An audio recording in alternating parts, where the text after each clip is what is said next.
will this money arrive quickly? And will it arrive in time for Utah to either retain talented players on the football team right now or add to the roster, which, if we're honest, probably could use some talent infusion prior to the start of next season? A lot of rumors about what BYU has at their disposal immediately as a result of Kalani Sitake's new deal, and a lot of rumors about BYU potentially grabbing some talented Utes to bring them down south. That's not illegal. It's the name of the game. And if you're mad at tampering, well, you should be mad at every team across the landscape of college football. And, of course, as a Ute fan, your question is probably pretty simple, which is, what does this mean for the team that I love to watch? What does this mean for my consumer experience? How does this change my life as a Utah fan?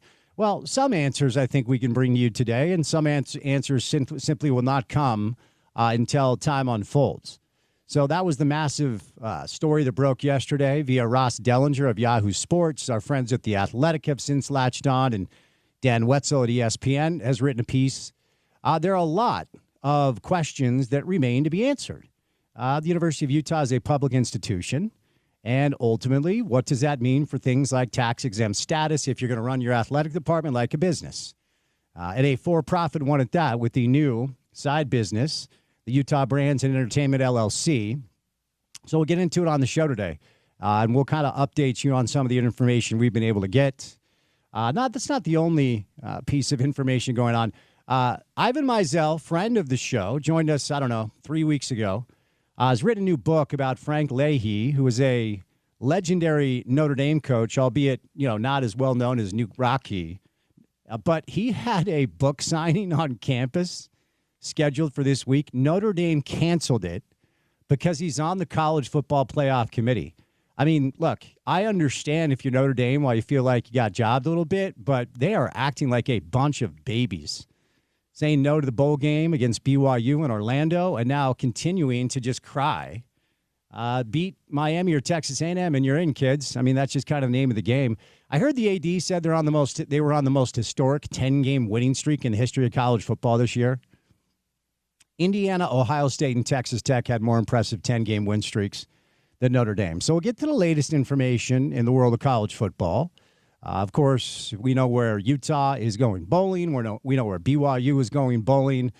Some interesting intrigue in the world of the NFL. Phillip Rivers might start for the Colts coming up on Sunday. Daniel Jones out for the season with an Achilles injury. Riley Leonard is nursing a knee injury. And Phillip Rivers, who has not played pro football in, I think, 4 or 5 years, at the age of 44, might step in and start for the Colts on Sunday. So kind of a wild story in that direction. Another night off for the Jazz tonight. They're going to take on the Memphis Grizzlies. Coming up tomorrow, the Utah Mammoth are back in action tonight. They will take on Florida. Utah basketball will be on your radio station tonight. Utah is taking on Boise State. BYU with a big-time comeback last night to beat Clemson at Madison Square Garden. So we'll bounce around a little bit. We'll do a little NBA. We'll do some college football. We'll do some NFL. And right before we went on air, Real Salt Lake has made a transaction. Brian Vera is on his way to Montreal in exchange for $1.5 million in, I don't know, it's GAM, it's STAM, it's some stupid mechanism to add talent because the league is just ridiculous. It could be GAM, it could be TAM, I don't know. It's a dumb league. So Brian Vera, who's played really well for RSL, is now on his way to Montreal, and RSL gets $1.5 million in whatever the hell the mechanism is. So, little RSL news, of course, inching closer and closer to the World Cup. Good guest list on this Wednesday afternoon. Happy Wednesday to you. You're halfway through that work week. You're one day closer to the weekend. You're one day closer to pro football. Your Thursday night pro football tilt could be a bit of a snoozer. The Falcons and the Bucs down in Tampa. The Bucs still have some things to play for. The Falcons are pretty much cooked. So that's your first NFL game of the weekend. Comes your way tomorrow. I do believe we're the home of Thursday Night Football on the market, so maybe I should pretend that game's going to be awesome. Of course, the game is on Amazon Prime. So a lot to do Wednesday afternoon style. Richard Smith joins us live in studio. We'll bounce around a little bit with Smitty. I want to get his thoughts on this new situation when it comes to the way Utah Athletics is now going to fund its program, and get Smitty's thoughts on kind of the the new landscape here. Because there are a lot of, I would say, pieces of misinformation out there. There's a lot of panic. And there's some things that I think we'll probably try to put to rest today while acknowledging what could potentially be the downfall of a deal like this. The first of its kind that will be followed by several programs in the world of college football, which is why I told Porter, let's get the professor on this week. And we have him, Matt Brown, editor of Extra Points. Will do a good job of walking us through exactly the mechanisms, how this works, what he sees as he reads the tea leaves a little bit, and then how inevitable is this as it pertains to the rest of the world of college football. So good day to have Matt Brown on the show. And then we have a private equity bro. We have a private equity bro on our show today, a private equity bro. He happens to be also my brother. His name is Andrew Checketts, and he has existed in the world of private equity for probably close to 20 years. He's now joined Sinosure, which is the private equity partnership with the Eccles family. And I'm going to have Andrew kind of just walk us through how this stuff works because it's his world and it's not mine. And then talk about some of the exciting things that he is doing in conjunction with the Eccles family, great family here locally, great supporters of the University of Utah because, you know, their name's on the stadium. And then Jake Murphy. Jake has a lot of very interesting thoughts that he shared via social media today and yesterday after the announcement.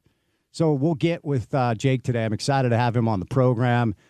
Maybe he will give us an update on whether or not we think his dad's going to finally make the Hall of Fame. So there you go. We've got Jake Murphy on the show. So Richard Smith, Matt Brown, Andrew Checketts, Jake Murphy, me, Spence Checketts. Hello, how are you? Hosting the show. And that guy, Porter Larson, are you bummed out that I showed up for work today? Because you probably were wondering whether or not I was leaving as well. No, I was stoked. Okay, thank you. Thank you. I had some people wondering. Asking. So it's good to see you. It's good to see that you haven't transferred over to the dark side. Is TV the dark side? Yes. What if I told you it's good that we now have a TV partner? It is. Okay. It is. Still the dark side, though. A little bit. All a little bit. So you can get your thoughts out on radio. Dave's going to take all that space for you over there. So all jokes aside, it's cool to have that partnership. We've always had that partnership, at least with Dave. You'll just be on the screen a little bit more often. Well, while TV might be the dark side, to have a job where you can go do like 12 minutes of content and then go home. There you go. Instead of sitting in a studio for 4 hours every afternoon isn't necessarily a bad thing. That's fair. That's fair. Any new thoughts from you on this private equity deal since you and I last spoke? We've had a day to kind of let it marinate. Yeah. Listen, I've at least looked more into how they are organizing the board, how the control is at least being sold, right? The fact that the University of Utah and their athletic department specifically, the sports angled folks still have kind of complete control of roster, of contracts, all of the above.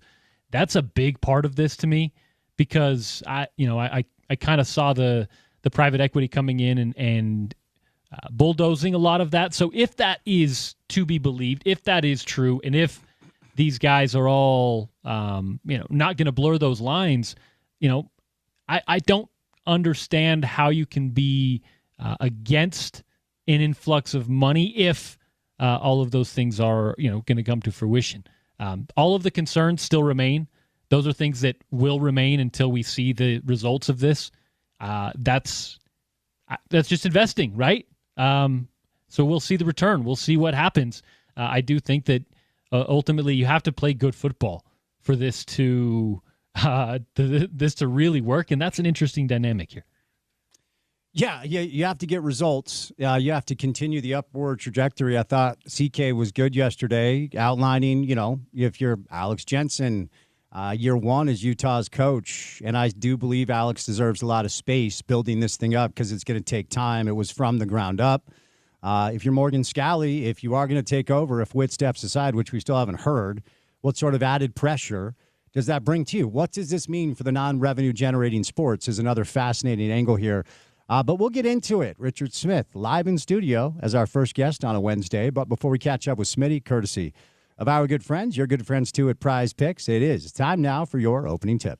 Welcome to The Drive with Spence Checketts on Utah's #1 sports talk. Now into the studios of ESPN 700 to set the scene for the show. The opening tip of The Drive is brought to you by Prize Picks. Use the code ESPN 700 and run your game with Prize Picks. One of my most underrated skills is finding my reads right before I have to go back on air. Not a big deal. Digging through papers and being able to get it right in time, it's not a big deal. But I have it in my hand, so I'm going to tell you about our friends at Prize Picks because it is the holiday season, which is the best time of year for sports.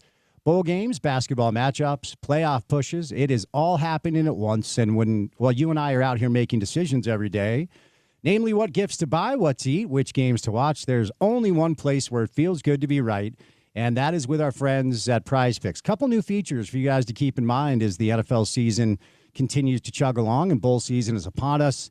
They have a new feature, which is early payouts, which means if your lineup gets off to a hot start, you may now have the option just to cash out on the winnings before the game even finishes. Fantasy football for a lot of you might be over, certainly is for me, but you don't have to wait until next year. Prize Picks lets you play fantasy football every week. No draft required. All you have to do is pick your favorite players and win when they hit their projections every week. Step number 1, get the free money, as I always tell you to do. Download the Prize Picks app today. Use that promo code ESPN700, and they're going to hook you up with $50 when you play that first $5 lineup. Promo code ESPN700 to get $50 in lineups after you play your first $5 lineup, because on Prize Picks, it is good to be right. All right, massive announcement came down yesterday, a couple of hours before we went on air, that the University of Utah has struck a first-of-its-kind partnership with a private equity firm based in New York called Otro Capital, okay? So we unpacked a lot of this yesterday. We talked to Chris Kamrani about this. Andy Larson from the Salt Lake Tribune joined us live in studio.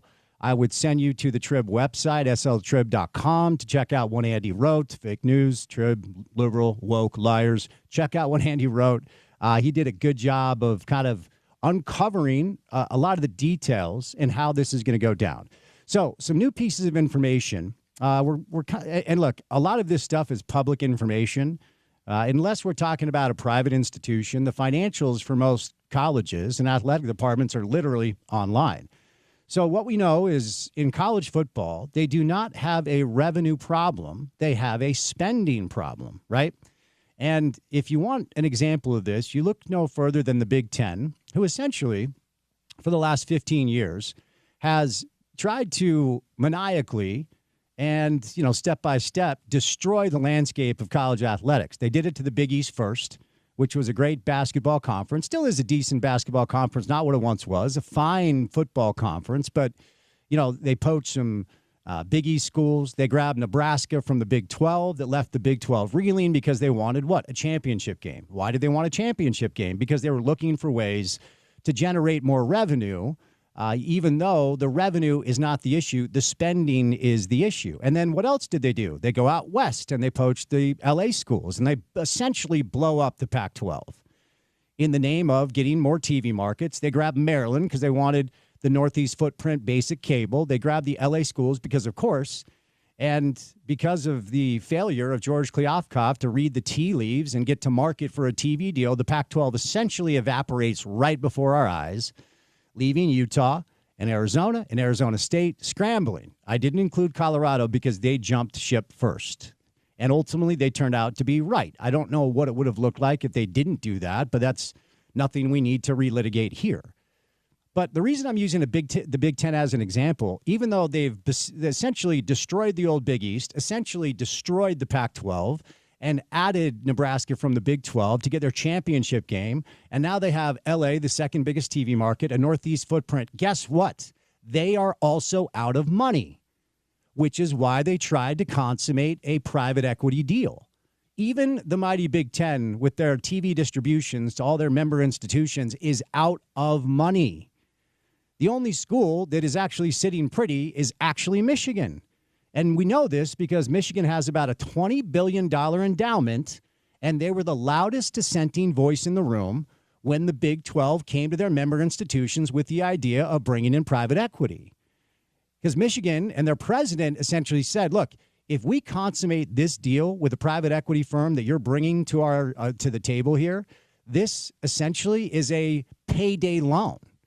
The loan will come due at some point. We don't need to do that. And therefore, basically forcing every individual member institution to decide if they want to do it individually. Ohio State has an estimated revenue of like $250 million. Guess what? They reported a $37 million deficit last year. They're $37 million in debt. If any business annually actually made $280 million a year, there's no excuse for you to represent this $37 million debt. That's a you problem. You figure it out. Now, where is the spending coming from? There are a lot of different things. You're paying coordinators $3 million. Coaching salaries they're through the roof. LSU currently is paying like 3 different coaches. Now, LSU is in a good spot because of the revenue they generate every year. But when it comes to the new reality of having to pay players, when it comes to the new reality of having to keep up with the Joneses and therefore spend and spend and spend, too many athletic departments have been spending in a manner that is just irresponsible. And forgive me if I have zero sympathy for you, because Ed O'Bannon filed his lawsuit in 2008. You had 17 years to prepare for this. Too many non-business people are in charge of budgets throughout the course of college athletics landscape across the country. And that's why a lot of schools are operating in the red. So the University of Utah does not have the revenue streams that Ohio State did, but here are the numbers for Utah. $109 million in revenue. Should be really healthy, right? Roughly $125 million in expenses. The debt, as I read today, as I understand it, is roughly 17 mil in that area. But here's where it gets sticky. The non-revenue generating sports cost the athletic department about $17 million last year.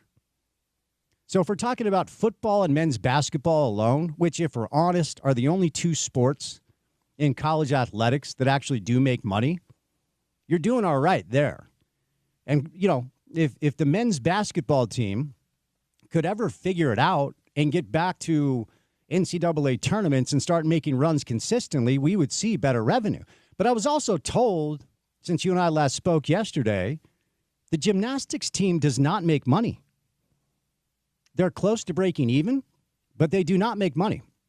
The 2 revenue generators are obviously football, which is driving all of this, and men's basketball. The other element that I think is rather interesting is women's basketball seems to have found this post-Caitlin Clark boom footprint. But as The Athletic reported, there are 0 women's basketball programs across the country that are actually making money. And that includes South Carolina. That includes UConn. This is a football and men's basketball business. So the fear is this, and we'll learn more about this as details roll out. Yesterday I said this new business, this new LLC, this Utah Brands and Entertainment LLC, which is a partnership between the University of Utah Athletic Department and their new private equity partner, again, Otro Capital out of New York. My understanding is that it includes the properties of the football team, the basketball team, and then the gymnastics team. And I read that as a good sign, and here's why. And I honestly don't know how this is going to unfold. This is just kind of my gut, and we'll learn more about this as we move forward.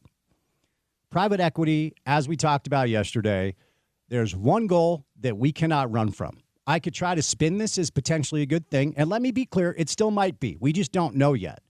I can't run from the pitfalls. I can't run from the fans that are concerned about what their new season ticket prices are going to be. I don't know, okay? And that information will come out as we go. Also, a piece of information that we need to know is how much of this money is being funneled to the U right now, because there's no time to wait. The transfer portal opens early January. If Utah football isn't fully funded, not just with the $20.5 million that you pay athletes, but a good NIL coffer, you're going to start losing players.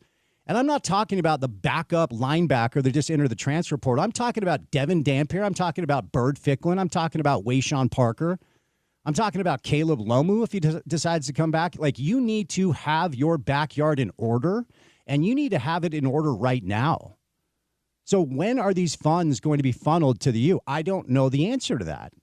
But initially, because the non-revenue generating sports were not included in this partnership, the way I read that meant that they're safe, okay? Because if you view this through the prism of the private equity guys, they're going to have their accountants just pour over Utah's financials, pour over Utah's books. And my guess is the lead accountant for Otro Capital in New York doesn't give a rip if Utah's softball team is something that means something to people out here. He's going to look at it as a line item and say, okay, they're not making any money. There's no revenue being generated. Boom, done, finished, over. Utah tennis, Utah baseball. College baseball has actually started to make some money in certain places. I without seeing exactly what each sport makes, red, black, whatever, I can't speak to anything outside of basketball and football, which is the two revenue generating sports and the driver behind all of these deals. If the non-revenue generating sports were included in this new LLC, my fear would be the private equity guys look at them as line items and just say, Utah tennis isn't making money. Boom, done. I have to wonder, though, because they're not included in this, does it mean they're safe and they'll continue to be bankrolled by the football team, the basketball team, and whatever amount of money is funneled into Utah as a result of both Otro Capital and then the members of our community that were allowed to invest in this project? Because the $500 million number that's being thrown around, I don't think a lot of people have talked about this. It's not just money that's coming from Otro. It's money that's coming from the new private equity partners and whoever in our community has been allowed and given permission to invest in this. When is the money coming? That's paramount. We need to know that. What are you doing with the funds? Can you get the money prior to the transfer portal opening so you don't lose your most talented players? And then attendant to that, you need to add pieces. There's an offensive line that needs to be rebuilt. You need better playmakers on the outside. Like this has been applauded as a piece of excellent news for Utah. And I'm not saying it won't manifest as that in a couple of years. We don't know.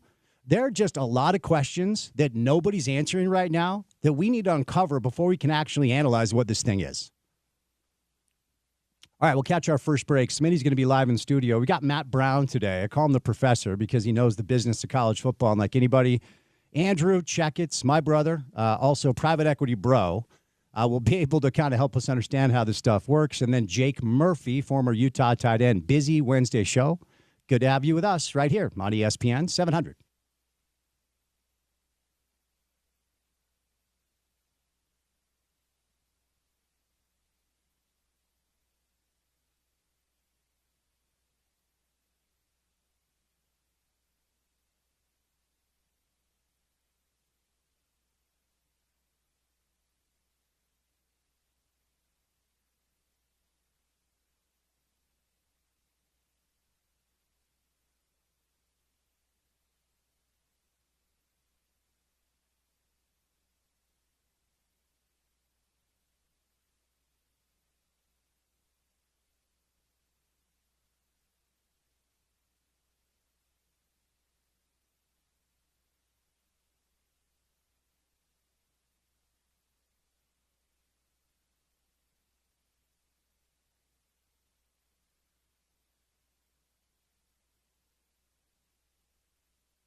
Got several private equity experts on the show today. The business of college football and college athletics is covered by Matt Brown, probably on a higher level than maybe anybody doing it.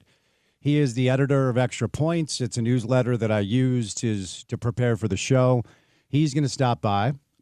My brother, Andrew Checketts, who's also a private equity bro and has been for about 20 years, will join us live in studio. Jake Murphy, who has some thoughts that he's been sharing on social media about the new partnership that Utah has with Otro Capital, will join us. But our first guest is probably the biggest private equity expert that we could find in the state, Richard Smith. Smitty, how are you, sir? Spence, this is great. You know, this is like the other night when I went to see Nate Bargatze at the Delta Center. It was a fun show. He's a stand-up comedian for people who don't know who he is. Funny guy. And he had, we thought he was coming out to do his show, and he had 4 other comedians before him come out and do a little, 5-minute, 10-minute shtick, whatever their thing was, and he's trying to give them a boost or whatever, and that's what you got here. This is like, let's get Richard Smith on, because he doesn't know anything about this stuff, so he'll be like the new guy. We'll give him a little pop, as the opener, then kick him off the stage so we can get the headliners on, and I see what's going on. No, not at all. Not at all. This is the way it is. You have to, when you're in this business, you have to be able to have the ability to just call it the way it is. And that's the way it is. So, okay, that's not a problem for me. Well, the way it is this. You are an expert, certainly, in professional sports where you spent 4 decades. And at this point, I mean, there are a lot of people that are panicked about this, and private equity has been on the way for a while. Does it feel like at this point everything is out the window and they're really – like, what's the line of delineation between pro sports and college sports now? Is there any at this point? Well, the hard part, Spence, is the way that it's going right now. The institutions are, in my opinion, it's all my opinion now, just from where I sit up in the 27th row of the games now and looking down, it just seems like they're getting further and further away from what the actual intent or purpose of their institution is, which is these places are palaces of higher education, higher learning, and you're supposed to go there to be able to learn and figure out what you want to do with your life and to be a better person and be a young adult who comes out on the other end of 4 years, 5 years, in some cases like yourself, 8 years, to graduate, whatever, and which is okay, but that is the purpose of these schools. Now it's gotten the sports part of it, and let's be honest, Spence, this is all about football and men's basketball at 98% of the institutions. It has nothing to do with the men's tennis team, has nothing to do with the women's swim team, or any of the other athletic endeavors that each school decides to be part of. Yep. This is all about the revenue-generating sports, and it's about selling sponsorships. It's about selling tickets. It's about getting people into seats to buy a hot dog and an overpriced beer or Coke, whatever it is, to be able to fund what they're really fronting as part of the amateur athletic endeavor of the institution. And it's just getting further and further out of whack. And instead of going against the grain and schools standing up and going, wait a minute, now, is this what we're supposed to be all about? Everybody is just jumping on that boat that's going down the rapids very quickly and decided to, instead of swimming against the tide, I'm just going to get on that boat and go wherever it takes me. And, and I got to try and do whatever I can to keep my head above water. And so that's what we're going to do. So if we have to go against BYU financially, in the case of Utah, we have to go against Texas Tech, as we've seen this fall in football financially. We have decided we're going to get into that business, and we're going to try and swim with those sharks. And to me, it's really, I don't know, the whole thing boggles my mind that it's gotten to this point very, very quickly. So a few things, in reference to BYU, they have the ultimate private equity fund in the Church of Jesus Christ of Latter-day Saints. They don't need to do this. They also have several very deep-pocketed boosters and donors that love BYU athletics and are fine donating millions and millions of dollars without any sort of return because they love BYU and then they're members of the church, so they want the message of the church furthered. So BYU has a built-in advantage that Utah simply didn't have.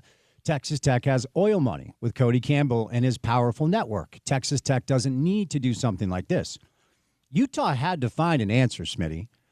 Your points are well taken, and I'm not going to push back on any of them other than, the sanctity of amateurism has long been put to rest, certainly at least for 5 years when NIL became a reality and the transfer portal became a reality, and now they have at least curtailed the transfer portal to one portion of the calendar instead of letting people walk all the time, which was just nuts. But if Utah didn't do this, I'm not sure what was out there for them to keep up with everybody else in college athletics. The SEC and the Big Ten have much better TV payouts per member institution because their TV deals are more valuable, and it's simple because of what? More people watch those games. So they go to ESPN, they go to Fox, they get a better TV deal. So the Big Ten, the SEC schools get a better TV payout than the Big 12 schools. Texas Tech with oil money, BYU with the church backing them, and then their powerful boosters and donors that have already proven that they're ready to step up to the table. And I don't know that Utah could have waited. Like, it felt very prescient for them to find a solution here. Is this the best solution? I can't answer that. I mean, this is very similar to what the Big Ten brought to the table to their member institutions. And the Big Ten example is how I started the show. College football or college athletics does not have a revenue problem. They have a spending problem. The Big Ten killed the old Big East as you and I knew it, which was a great basketball conference, still a fine basketball conference, but a good football conference, not a great one. Then they went out west and took L.A., the second biggest TV market in America. They grabbed Maryland because they wanted the Northeast footprint. They grabbed Nebraska from the Big 12 so they could have a championship game in the name of revenue. And guess what? They don't have any money. Yeah. So they tried to consummate this private equity deal, and Michigan, because of their $20 billion endowment, said no.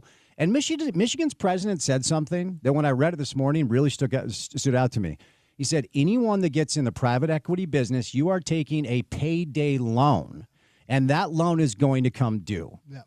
But other than this avenue, what other direction could Utah have gone? I don't know. Look, Spence, you have to have the intestinal fortitude to decide what you want to be and what you want the institution that you work for to represent. You could be they could very well, if they wanted to, they could be St. Francis from last spring in Pennsylvania, who won their conference, right, in men's basketball, went to the first round of the NCAA, got pounded because they weren't on that level athletically, but they made the tournament, and then the week after the tournament, they make an announcement that we're getting out of this business. This does not make sense for what our institution is about. And I'm sure there's a large part of it where they looked at it and said, we just can't keep up with the Joneses, so we're going to get out, and we're going to, to use a poor analogy, we're going to move out of the neighborhood and move into a lesser neighborhood somewhere because we can't keep up with what everybody around us is doing. We have to concentrate on what we're here for, which is the academic pursuit of our students and the education of them to go forward in the world. Obviously, big money sports has infiltrated athletics now in the university setting all over the country. Everybody wants to be part of that. It's a rah-rah feeling. It's making your alumni feel good. Nobody really rallies around the mathematics or the engineering department when they make huge research discoveries or whatever that might change the world. But they do at the Saturday night basketball game, right? And so whatever that is in our culture, in our society, that's the way people respond. And the universities have said, we're going to follow that, and we're going to go down that stream to try and stay above water and try and compete. That's what Utah's doing. My take on it, Spence, is this is simply while it's a forward-thinking move by the University of Utah to do this. The way they're doing it looks to me, and you're exactly right. I'm not a private equity guy, and I'm not a finance guy, and all that. But it just looks and feels like what they're doing is trying to figure out how we can take care of this at this moment, and figure out how we can stay with the big dogs at this moment in time, knowing that 5, 6, 7 years from now, the landscape might change. We might have to switch to plan B or D or F or whatever it's going to be. And what we're doing now is just kicking that can down the road so that we can survive at the moment in the realm that we're in right now. Mm-hmm. And then and 5 years from now, there'll be other rules and there'll be other changes to the landscape. And then we'll have to figure out what those rules are and how to respond to them at that time. But today, we're doing this to try and figure out how we can stay with all the other big boys on that platform. Yeah, and so to answer the question of what this is going to look like and then kind of understand how it will be executed, there will be a 7-member board of directors. Mark Harlan will be the chair of that board. There will be 3 other seats that will be a part of the Utah athletic ecosystem or the university. I don't know if Taylor Randall is taking one of those seats. My guess is, my hope is that the answer is yes, because I really trust Taylor, and I think he's a really bright guy. So you got Mark Harlan. You've got 3 other seats that belong to Utah people.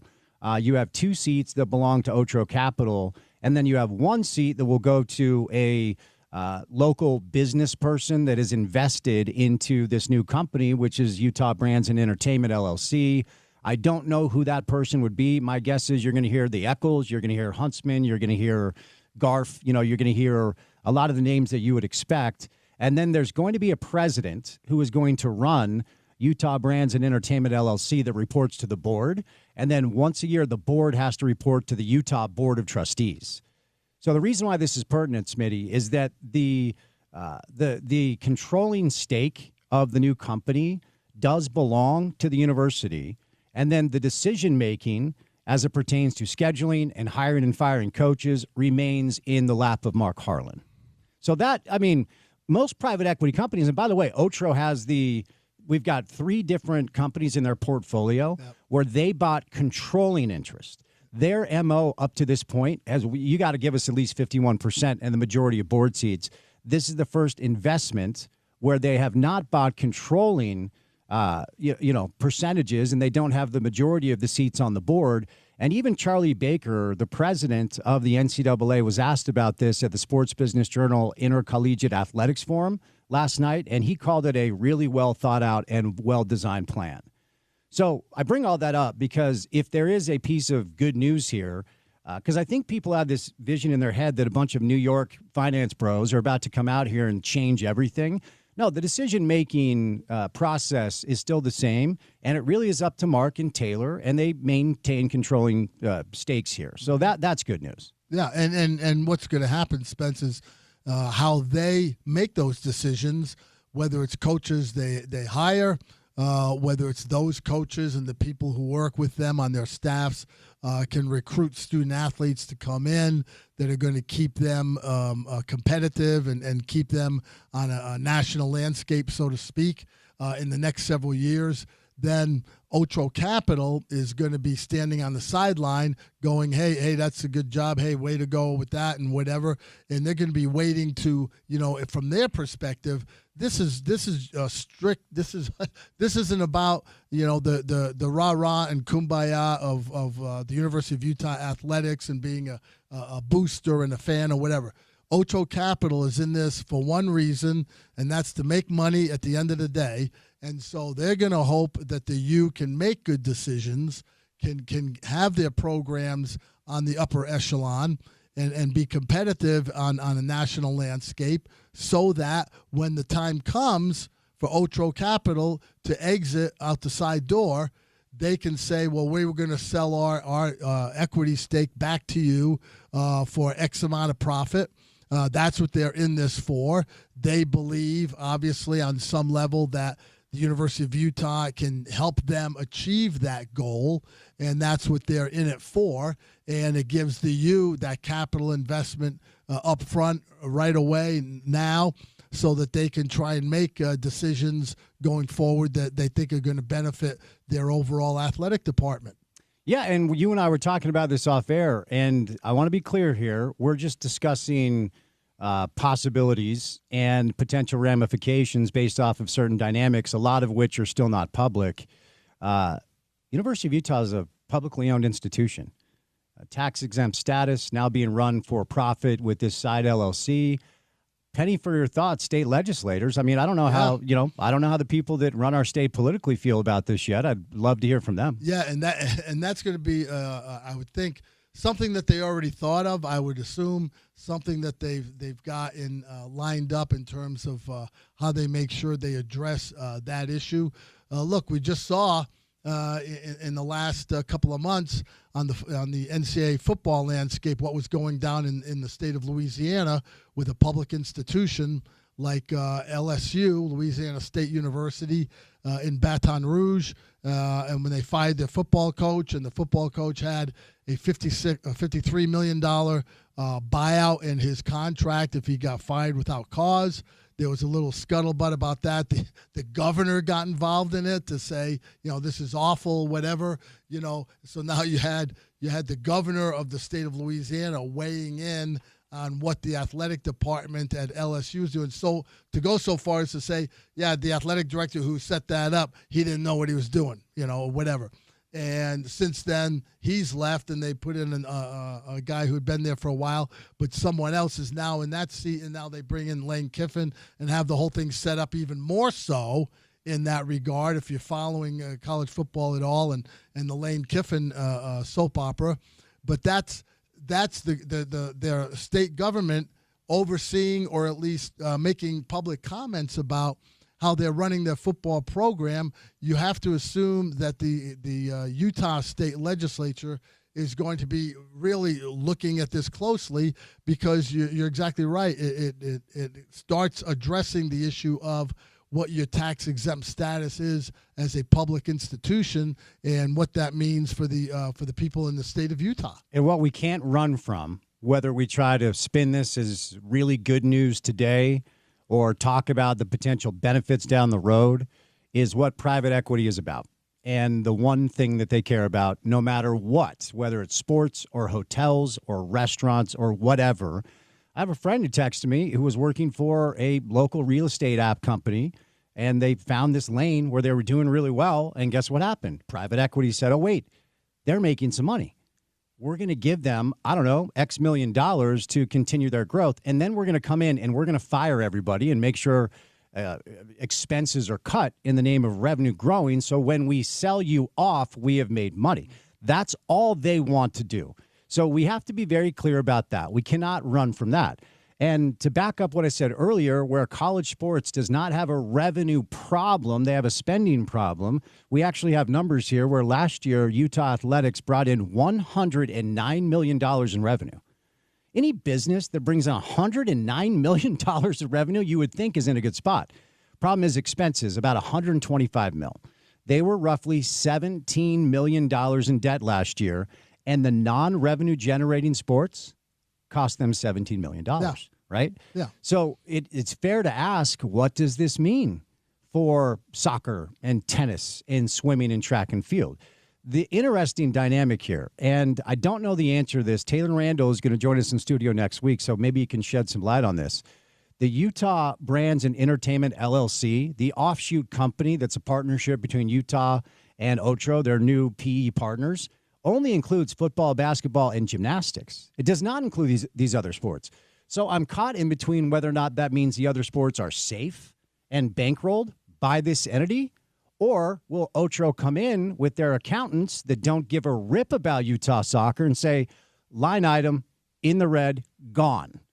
I don't know how that's going to shake out. I think that's something that will be interesting to see over time. Yeah, what I think, Spence, they're gonna concentrate on the big boy sports, and for you, and every school is a little bit different.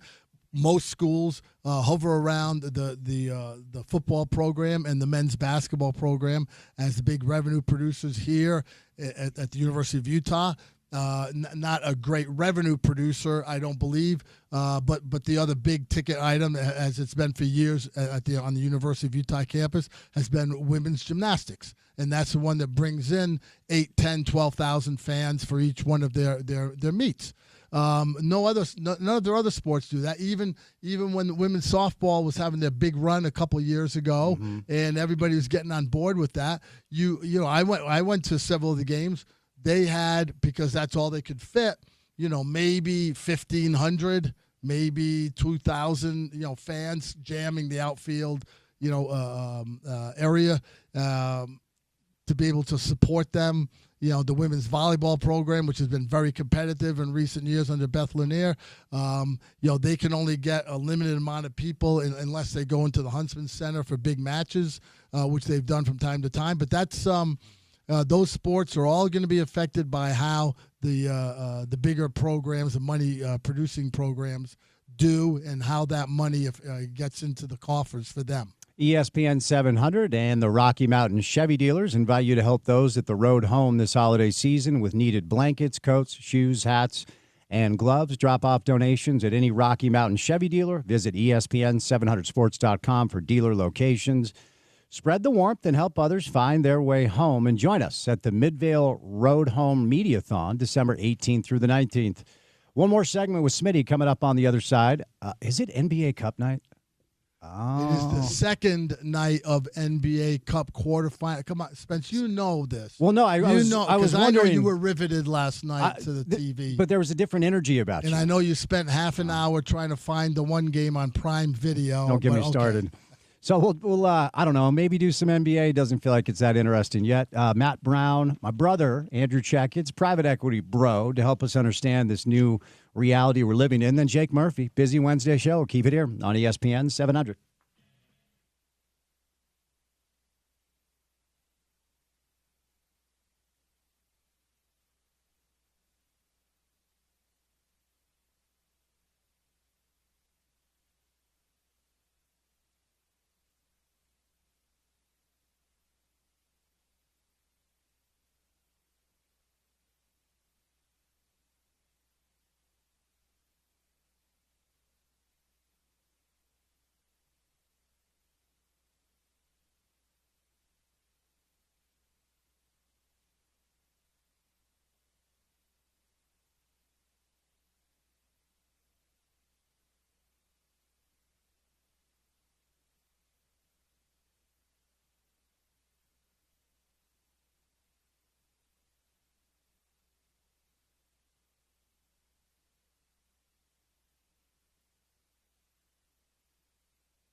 We got some breaking news on the show today, on the station today.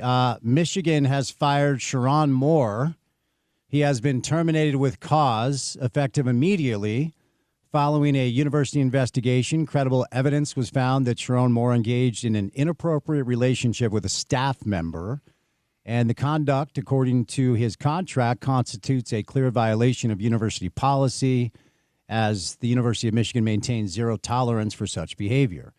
So being fired for cause, of course, not only means he doesn't have a job anymore, but I would imagine, like all college coaches, he has a massive buyout clause that will not be executed. So that is a very expensive mistake for Sharon Moore, who Smitty is now out of a job. Yeah, and and a very, very good coach. And the interviews I've seen with him the last few years seemed like a really stand-up guy and a good coach to take over for Jim Harbaugh when he left Michigan.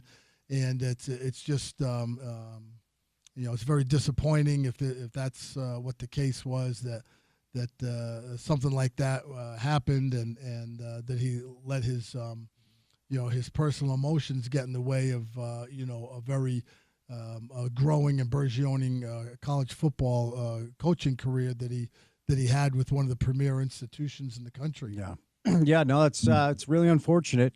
So Sharon Moore is now out of a job and ultimately will not receive any portion of his buyout. All right. We were talking, Smitty, of course, last segment about this historic partnership between Utah Athletics and Otro Private Equity out of New York.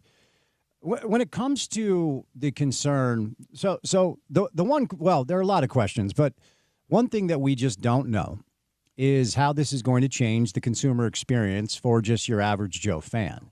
Because there, according to the reports in the New York Times via The Athletic, has a really good piece that was released kind of right off after we were signing off air. Matt Baker, Justin Williams, Stuart Mandel.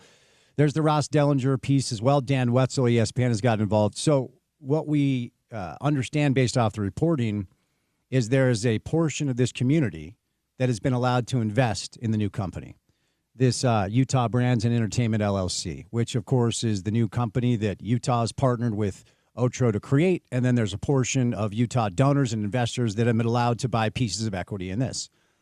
I don't know who they are. I don't know, if there's a certain criteria about how much money. Yeah, I would imagine there was a certain threshold that had to be met. One thing I can tell you when it comes to private equity getting involved is typically things change. Things change with the stadium. Things change with the arena.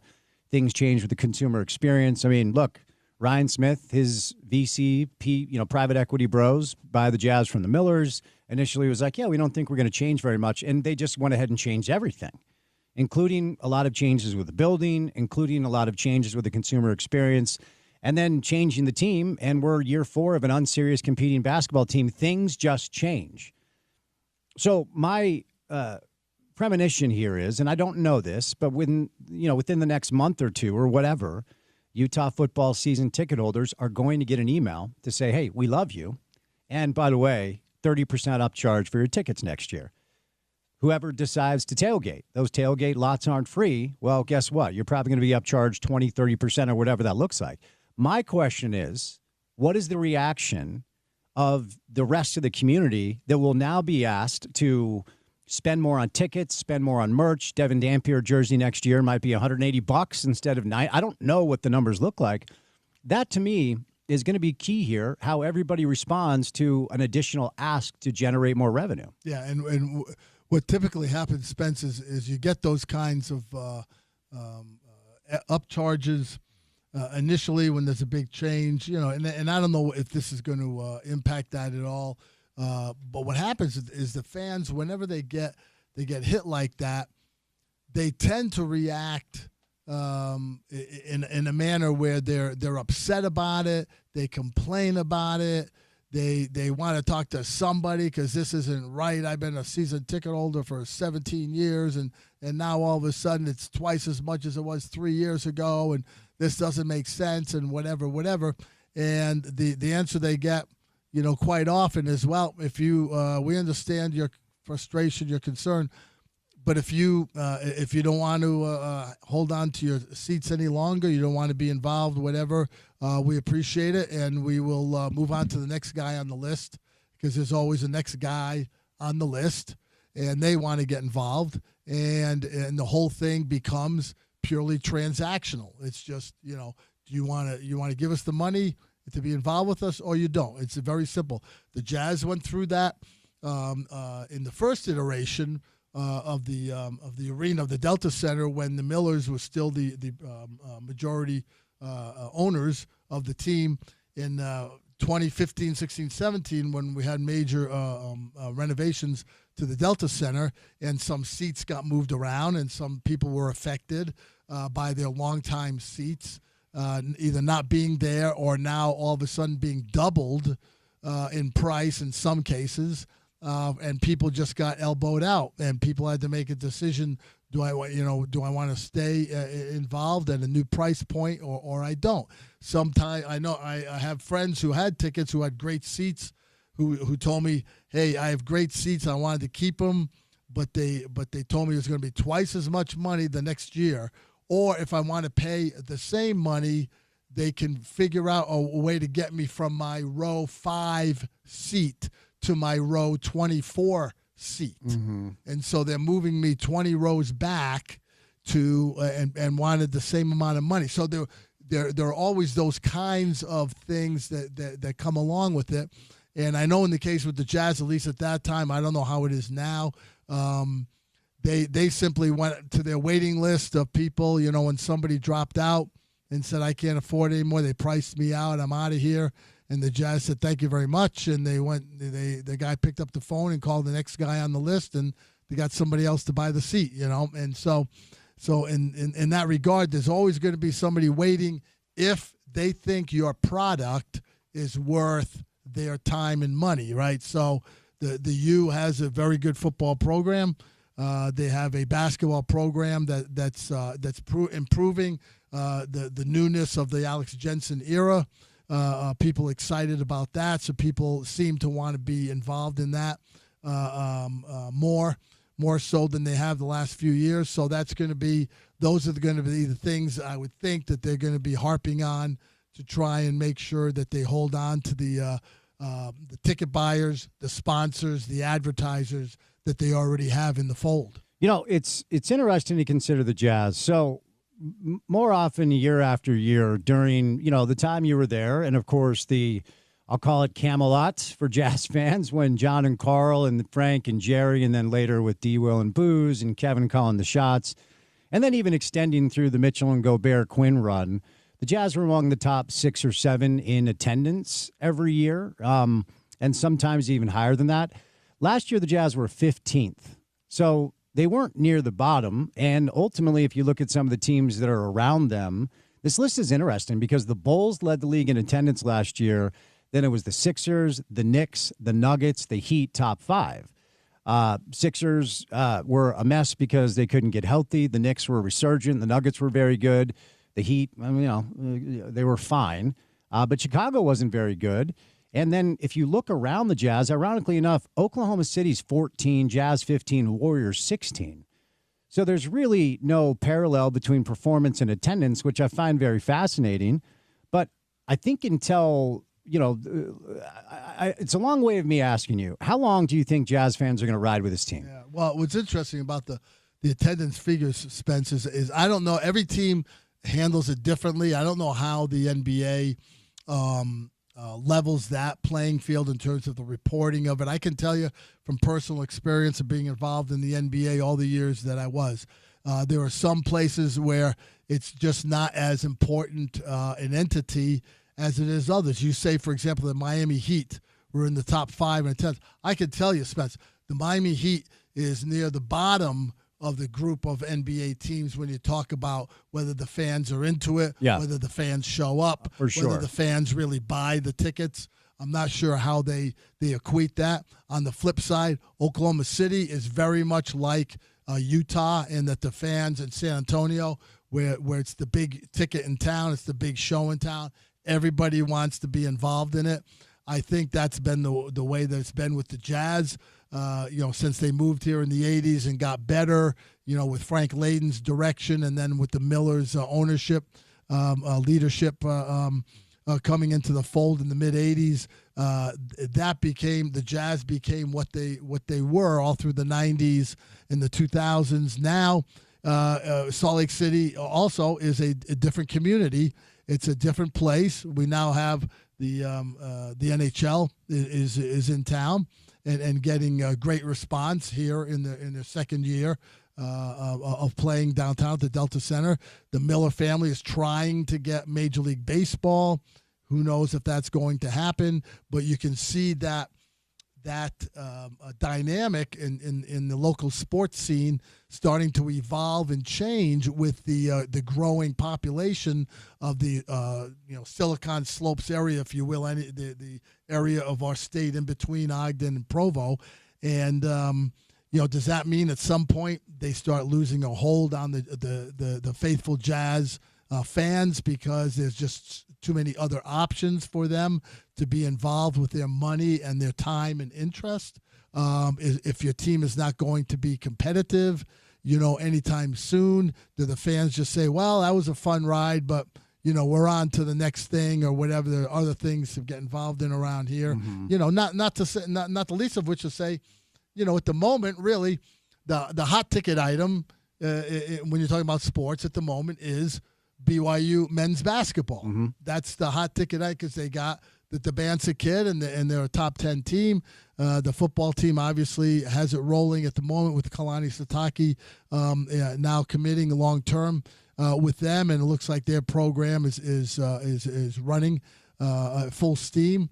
And so people have the other areas where they can put their interest and their money. And, if the Jazz cannot turn it around and cannot start fielding competitive teams that look like they can compete most nights, then it's going to be interesting because at some point that starts wearing down a little bit.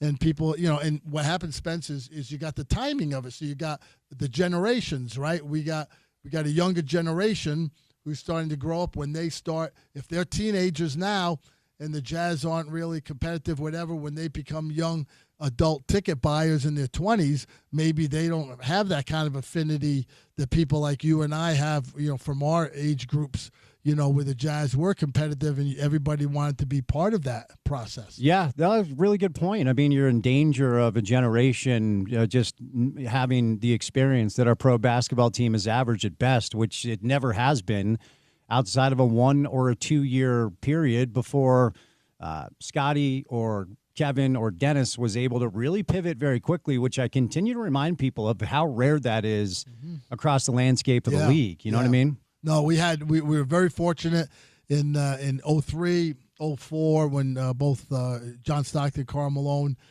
John retired, Karl Malone left, finished his last year with the Lakers to try and chase a ring. We had to turn it over. We had a quick turnaround because we were fortunate, again, timing and being a big part of it. But we had the good fortune that we had the kind of teams that we had. We had built a culture. We had Jerry Sloan, who was heading up as our coach, Hall of Fame coach, right in the mix at that time. And so that summer, free agency hit, and just happened that Carlos Boozer and Mehmet Okur were both free agents. Cleveland messed up the Carlos Boozer contract thing that allowed him to slide out and get more money from Utah.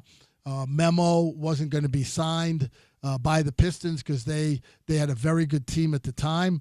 They were competing for NBA championship, which he won with them his rookie year. But they were going to have to be paying their main guys the next couple of years. They were looking ahead to Rip Hamilton and Chauncey Billups and Tayshaun Prince and Ben Wallace. They were going to have to pay those guys. So there was somebody who was going to fall out money-wise, and that happened to be Memo. Sneaky great signing, guy. By the way. underrated in Jazz history. Well, it was it was great for us. Really smart. He was there. He was their sixth man, though, right? Yeah, well, no, not even that. He was like the eighth or ninth guy. Oh, okay. I mean, but he was a young guy. Detroit liked him. But we also had a good relationship with Joe Dumars, who was running the Pistons at the time, and Kevin and he had very cordial conversations and about it. And Joe said, "Hey, look, we're not going to be able to match anything you do because we got to save our money for the other guys who were pulling the wagon at the moment." And so they just knew they just had to shrug and go, "Well, that's just we can't pay everybody." And that's, as we've talked about before on the show, that's what happened at OKC when they had Westbrook and Harden and Durant. That fell apart much sooner than it should have, in large part because they couldn't pay everybody what they felt they were worth or what they wanted. So the Jazz, in that regard, were able to get Memo and Carlos Boozer at the same time, and then the next year, after a year kind of in between, then we drafted Deron Williams, and we're back in a very competitive mode very quickly with Andre Kirilenko and Ronnie Brewer in that group. So those things, sometimes you can plan it, sometimes you can execute what you've got as a plan. Sometimes outside forces or circumstances come into play that may benefit you, but you have to be ready to jump on those and take advantage of them when they do present themselves. The Jazz in 04-05, we were able to do that, and Kevin O'Connor was really smart and quick to the draw on that, and we were all on board with what we were trying to do in that time, and as was Jerry Sloan. And that's what the current iteration of the Jazz now, 20 years later, I can't believe it's 20 years later, but what they're trying to do now is to position themselves financially to have some money. That's why they've got several expiring contracts on their books this year with Nurkic and Kevin Love and Anderson and George Niang. All those guys won't be here a year from now because their contracts will expire, and the Jazz will use that money to try and go get somebody like the Jazz did 20 years ago, with whether it's a Boozer type or a core, whatever, and then also hope they get some lottery luck to go along with Markkanen and the young kid Ace Bailey they got this year, and try and start patchworking something together that can make sense for them, going forward. I think because we were discussing attendance numbers and whether or not they're dipping here in Salt Lake and what the data says. Because until, and this is the complicated thing, like until any team that is in a spot of purgatory feels hit in the pocketbook, like the Clippers for years under Donald Sterling, I mean, it was unserious. He didn't give a rip, right? And obviously he was a POS and had to go for several different reasons. But I think there's a sentiment, and I want to bring this back around to the college athletic landscape with what is going on with private equity.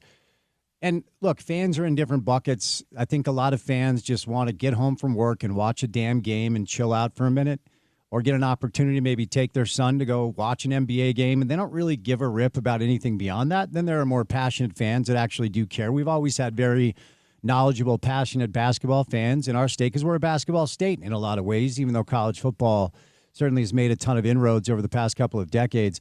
But there's a general disenchantment with pro basketball because of, a $76 billion TV deal. Like, even if attendance isn't great for you, you still get a piece of the new TV deal. So revenue is through the roof and the business of basketball is good. And so what's your motivation, right, to build a championship team when all you're telling us you really care about is how much money you're making? And oftentimes you hear people say the quiet part out loud when Durant will say nobody thinks of the fan. Or, as I often reference, the Jason Kidd soundbite after the Mavericks were eliminated from the playoffs that caught me completely dead in my tracks when he said, they just lost. And he's like, you guys don't get it. We are millionaires cheering for each other. It's like, okay, we know, but don't say that, right? Mm-hmm. Is there a danger of the money becoming so big on the college side that the people that are turned off because of big money in pro sports are going to be turned off because of big money in college sports? Yeah, well, we're seeing it already, Spence, it's not just the NIL landscape and this Otro capital coming in with the University of Utah landscape and seeing what happens, with that going forward. But it's really taking away the personality of the teams, and it's really becoming, something that's faceless and something that's more of a transactional arrangement. I mean, now with the transfer portal, that set up the whole thing that your team can turn over every single year. You don't have guys that are the guys you're rooting for 3 or 4 years for your team as it builds up and as it gets better or improves or has some success, and you want them to duplicate that success the next year, because you don't know who's going to be wearing uniform number 4 next year. It's the Utah basketball last year. I know had a kid who transferred out, with the change of the coaching staff in the spring, who and I can't remember where he went now off the top of my head, but he was going to his 4th school in 4 years. And he's just a middle of the road player. Mm-hmm. He's trying to get the next best thing for himself, but that's what you're able to do if you're a college athlete now. You can pick up and move when you want to move. You don't like what happened at practice this week, and the coach didn't play you at the game on Saturday night. On Sunday, you can move out of the dorm and pick up and move to another school. That has happened. Those things, everything is so tentative and so immediate now that the fan, at some point, it just seems like you're just going to, it's the old Jerry Seinfeld bit about, growing up rooting for your guys, but now you're just rooting for laundry, because you don't know who's underneath the helmet at quarterback. You just know he's wearing number 4. This year his name is Dampier. Next year it may be somebody else, whatever. And so your affiliation is to the uniforms or the stadium, the locale you're in, because the players, you don't know who they are, because they move in and out. And it's just going to continue to be that. Randy Ray at Weber State, great coach up there for 16 years. Should have been doing it for another 4 or 5 years, but as soon as this stuff hit 3 years ago, he said, I'm out of here. I can't deal with it, because if I get a Damian Lillard again, if I'm lucky enough to do that, he's only going to be here for a year, maybe not even a year, and somebody else is going to come in and poach him and give him more money or whatever, and he's going to have to leave for family and personal reasons. And so I'm going to always be swinging uphill, and that just seems like that's what's happening now, is that the rich are trying to get richer, and the other teams are trying and keep up with them to see if they can stay on that competitive landscape. And in the whole transaction of all that stuff, the interest just seems to get waylaid in the dust. Man, it is a wild time with things changing at a rapid pace. If you missed it, Sharon Moore has been fired by the University of Michigan for an inappropriate relationship with a staffer. We'll catch a break. We're going to bring in Matt Brown coming up. He is the editor of Extra Points. I call him the professor because he's very smart. My brother, Andrew Checketts, will join us live in studio. He is a private equity bro, and he's also my brother, Jake Murphy, former Utah tight end. So a busy show. Smitty, always great to see you, my friend. Be well, okay? Spence, thanks, man. Appreciate you. All right, more coming up on the other side of a Wednesday edition of The Drive. Keep it here on ESPN 700.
All right, continue the program today, reacting to the massive news that was broken yesterday by Ross Dellinger of Yahoo Sports that the University of Utah has essentially consummated a partnership that is the first of its kind. We'll dig into this throughout the course of the rest of the show. And I told Porter I need the professor, Matt Brown, the editor of Extra Points, on a Wednesday afternoon. Look, I know technically you're not a professor, Matt, but for the sake of the conversations we have, is it okay if I call you Professor Brown? We can do that. The tweed jacket's still in the closet. I listen. I sell college curriculum, so that's like maybe that's you could call me the adjunct. I love it, and I think we could create like a caricature that you could just use throughout the course of all your radio appearances, and maybe we could just create a brand, and suddenly you get some NIL action. If only, if big curriculum, big bookstore wants to throw some money at me here, I would love that. Well, big cookie too. I'll take that money. Oh, we'll get to Cookie Bro today, Matt. No doubt about that. But look, you and I have discussed for years now that private equity was probably on its way to collegiate athletics, and now it's here, and it's here in our backyard. I just want your instant reaction to the deal and some of your takeaways now that you've had a day or so to kind of just digest it. Yeah, I'm going to have a full newsletter about this tomorrow morning, and it's all written and edited here right now. What the question I keep getting, and it's probably one that you guys talked about too, is just like, hey, is this a good deal or not? Is this a good idea? And my terrible sports radio answer is, I don't know, because there's so many financial specifics about this that we don't know yet. And I filed the grandmas, and I know all the other local reporters have too, and we'll get our denial letter sometime in March, and hopefully we'll be able to get some more information between now and then. The concern that I guess the two concerns that I have about this are not totally understanding what Utah really wants to do with this money, and how much more revenue can Utah athletics conceivably generate, even with the help of a private equity company that has lots of ties to professional sports and audience data and more efficient corporate sponsorship deals. I think that there's room for that number to grow, and I'm very open to being to suggestions from Utah or Utah Line Voices about how much higher it could get. But I don't think it's going to double. And if you can't grow it by 2x, 3x or anything, I think the math behind these kind of deals gets tricky. All right, so here's how I want to attack this with you. Let's hone in on why this could be a good thing first. What's the potential of this actually working out very well for Utah athletics and the community here that cares about the program? Yeah, it could, right? One of the big advantages to partnering with an institutional investor like Utah has, which is very different from what the Big Ten was considering a couple of weeks ago, is that they're partnering with a firm that has deep institutional experience.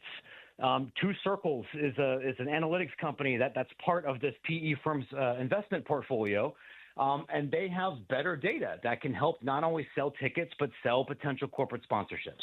Are there things about monetizing, licensing, and marketing deals and new revenue that you can learn from F1 that can be applied to a college sports business? Yeah, probably. And I can see the world where maybe some of this information is more sophisticated than you were getting from JMI or what you were building up individually.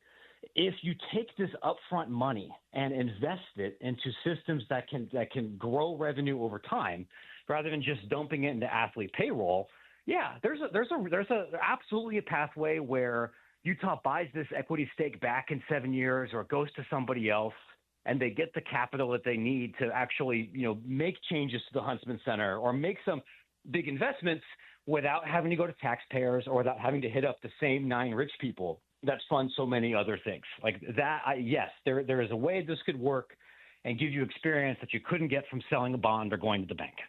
On the other side, a lot of people are panicked, and certainly when it comes to private equity, one thing that is undeniable is they're all in business for the same thing, and that is to get a good return on their investment and to make money. So what are the potential downfalls? What are the potential pitfalls? What are the things that may not be awesome about this for the Utes? I just off the top of my head, I think the odds are very good that prices are going to go up for tickets, for licensed goods, for other things that the University Athletic Department is currently selling. Because you're right, once an institutional investor gets involved, they absolutely have to make their money back. And a lot of the ways that Utah's revenue might increase are really out of the university's hands, right? There's nothing that a private equity company can do to change the television deal for the Big 12 in the short term. Utah is not going to be able to spin up their own Longhorn network. They don't even own the rights to be able to do something like that. The relationship between a private equity company and what you might get in like NCAA tournament units is pretty tenuous. So you're only looking at the revenues you can control. That's tickets, that's corporate sponsorships, that's game day revenues, and it's a little bit of like sports camps or some of these kind of secondary things. And you can absolutely grow those things, but like Rice Eccles is not the big house. And Salt Lake City is not New York or Los Angeles or even Austin. So one of the counter argument might be, even if everything goes well, it's difficult to imagine a world where the revenues go up so much that everybody can be paid back correctly without hurting your core constituency, which are non-super rich Utah fans.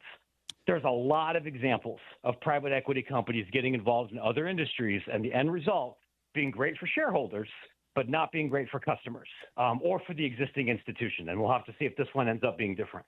Talk to me about your understanding of the dynamic. I mean, University of Utah is a publicly owned institution, and they are starting a company called Utah Brands and Entertainment LLC that is a for-profit operation that is now in charge of most everything related to the athletic program. But for a publicly owned institution, what sort of reaction should we expect from our legislators, the folks that run the state on the political side? Because we haven't heard much from them so far.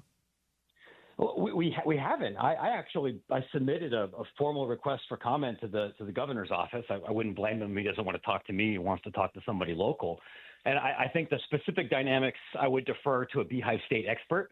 One big concern broadly is that I think it's unpredictable how the federal government will respond to this, right? There's a fellow named Michael Baumgartner, who folks in this market might remember, used to be a regent in the Washington state system. He's a huge Wazoo guy. And now he's a Republican congressman. And he was up online yesterday saying, like, hey, if public schools start taking private equity money for athletics, we're going to want to revisit their tax-exempt status. And we're going to want to go after some of those revenues because you're no longer functioning as a nonprofit entity. And this is something that typically more liberal members of Congress threaten every couple of years, and it's been an ongoing debate since the 70s. But if public pushback from this deal and potentially other deals is strong enough, yeah, that becomes a meaningful risk. How does the federal government and the tax code respond to these sort of things?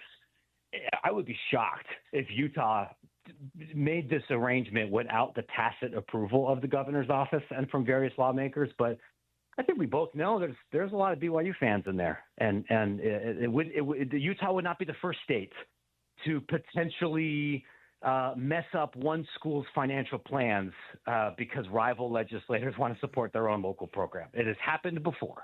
Yes, it has. And I do want to get to the BYU, angle here in a moment. But I'm genuinely asking you this to ask because I'm kind of conflicted about what it could mean for the non-revenue generating sports. So this new entity, Utah Brands and Entertainment LLC, the Utah athletic products that are involved are basketball, football, and gymnastics. Okay, that's all. It's those three.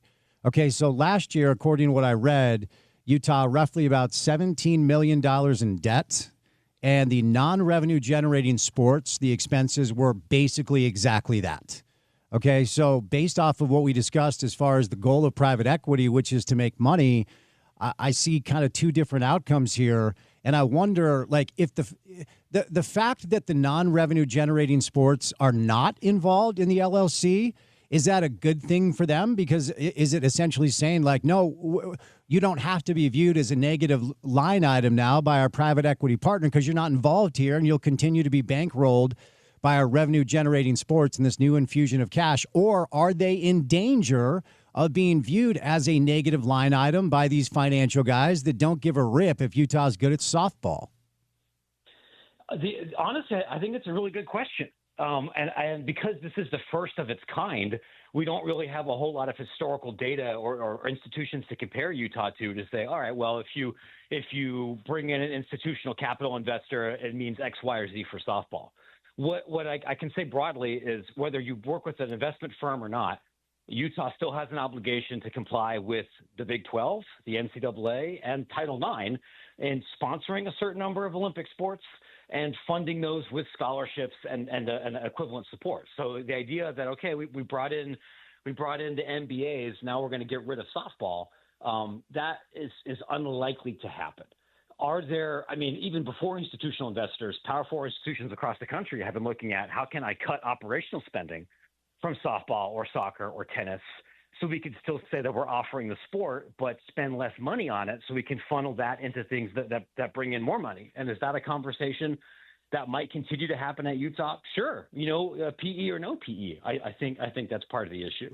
But I think fans are right to be concerned about who is going to advocate for interests other than maximizing short-term financial returns, whether that's money that we're spending to support other sports, whether that's what we're doing with ticket prices, whether that's what we're doing to what are things that are currently free that might suddenly become not free, or things that we haven't sold before that we might start selling. Some of those may be great business decisions. Some of them might be short-term cash grabs. And I think it's going to be very important that the people that end up serving on the board of this entity have the political runway to say, we don't need to pick up that dollar right now. You know what I mean? Yes, for sure. I wanted you to help us understand a little bit why college athletics seems to have such a spending problem, not a revenue generating problem, but such a spending problem. Because Utah athletics, like I said, 17 mil as far as their deficit a year ago. Ohio State, maybe the most powerful football program in the country, is operating in the red. Colorado, I could keep going. And when you look at the revenue generated, it has to just simply be because college football and college athletics has a spending problem. Can you help us understand why we're in this space? Yeah, I think there's a couple of reasons for it, because I would definitely agree across all of Division I. There's a significant spending problem. And part of that is because I think we run into problems if we look at the itemized athletic budgets that the Tribune or other local places will FOILA, or the I'll FOILA. They're called MFRS reports. And that's the data that shows that Utah ran the $17 million deficit before, that Colorado and everything else. And I think it's important for people to realize that those sheets are not meant to be profit and loss statements in the same way that like my business or your radio station or anyone's personal checking account is. The Utah Athletic Department, as of right now, is a nonprofit entity that is not even trying to show a profit. If you are working at Utah, or for that matter, for BYU or at Ohio State or Southern Utah or anybody else, and you're an AD, regardless of what anybody actually says, and regardless of what's in your job description, you are going to be judged by how successful your teams are on the field and how many ribbons you cut. Not on your financial management necessarily, or your ability to turn a profit, right? Nobody goes, hey, we finished 7th this year, but we paid off all of our debt. Like, here's a big plaque at NACTA. That doesn't happen.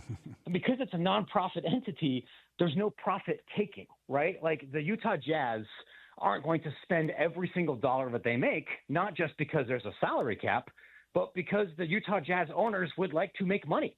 And all of the excess revenue that they get can go back into their pockets to go buy a baseball team or go do whatever else it is that they want to do, funnel money to college programs. And college sports doesn't work that way. You have an incentive to spend every dollar you have, and sometimes dollars you don't have, because the only thing that matters is keeping your donors engaged by winning a lot of games. The optimistic view is that once you begin to bring in more institutional investors, that they'll blow up the books for how athletic departments have been running before and streamline and make some of those things more efficient. And maybe that's true, but I would caution that many of the things that I think listeners to this show like about Utah athletics or like about college sports are the sorts of things that a private equity MBA might call inefficient. Yes, and that is another angle here that just can't be overlooked as far as the potential. To your point, there's so many things we don't know. And so I'm going to ask you something I've been trying to uncover to see if you have any information. Like, the number is 500 million, but that's not all coming from private equity. That's a combination of whatever the private equity group is going to bring to the table, and then this other group of donors that have been allowed to buy into it to have their own equity in the LLC to hopefully see a return. Here's the issue. Like, in the interim right now, this is an athletic department that needs an infusion of cash immediately before the transfer portal, because as part of Kalani Sitake's new deal, he received a hefty guarantee of NIL money in the coffers. And there are already reports of BYU looking to grab Utah football players because they don't need to wait. Do you have any idea whether or not the infusion of cash is immediate? Is it over time? Do you have any idea what that looks like? I don't, nor do I have an idea of exactly what the percentages are for both for whether from the equity group versus outside groups or anything else. The only understanding that I've gotten from some Utah people who are definitely not authorized to talk to me was that the school is expecting cash infusions more than once. And it's not just going to be, here's a gigantic novelty check for $489 million, go buy yourself some linebackers. I would also say that I believe it would be enormously misguided for Utah to use the money that they're going to get from this deal on player payroll.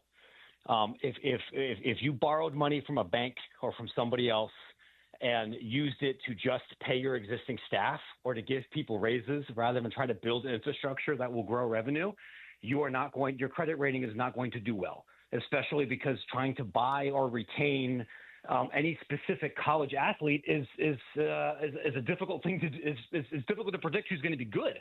You don't want to end up spending $2 million retaining somebody who doesn't end up cracking your two deep or anything. Like, this is I would look at this as this is money that should go towards finalizing whatever Utah wants to do with the Huntsman Center, right? Whether that's, I guess the current plan is relocating it or rebuilding it in some capacity. Like, that would be a great use of this money. Building a whole new external sales team, figuring out what other stuff you can do and slap a red U on it and sell it is a good idea. Figuring out who you got to bribe in the State House so you're going to be allowed to sell beer at football games.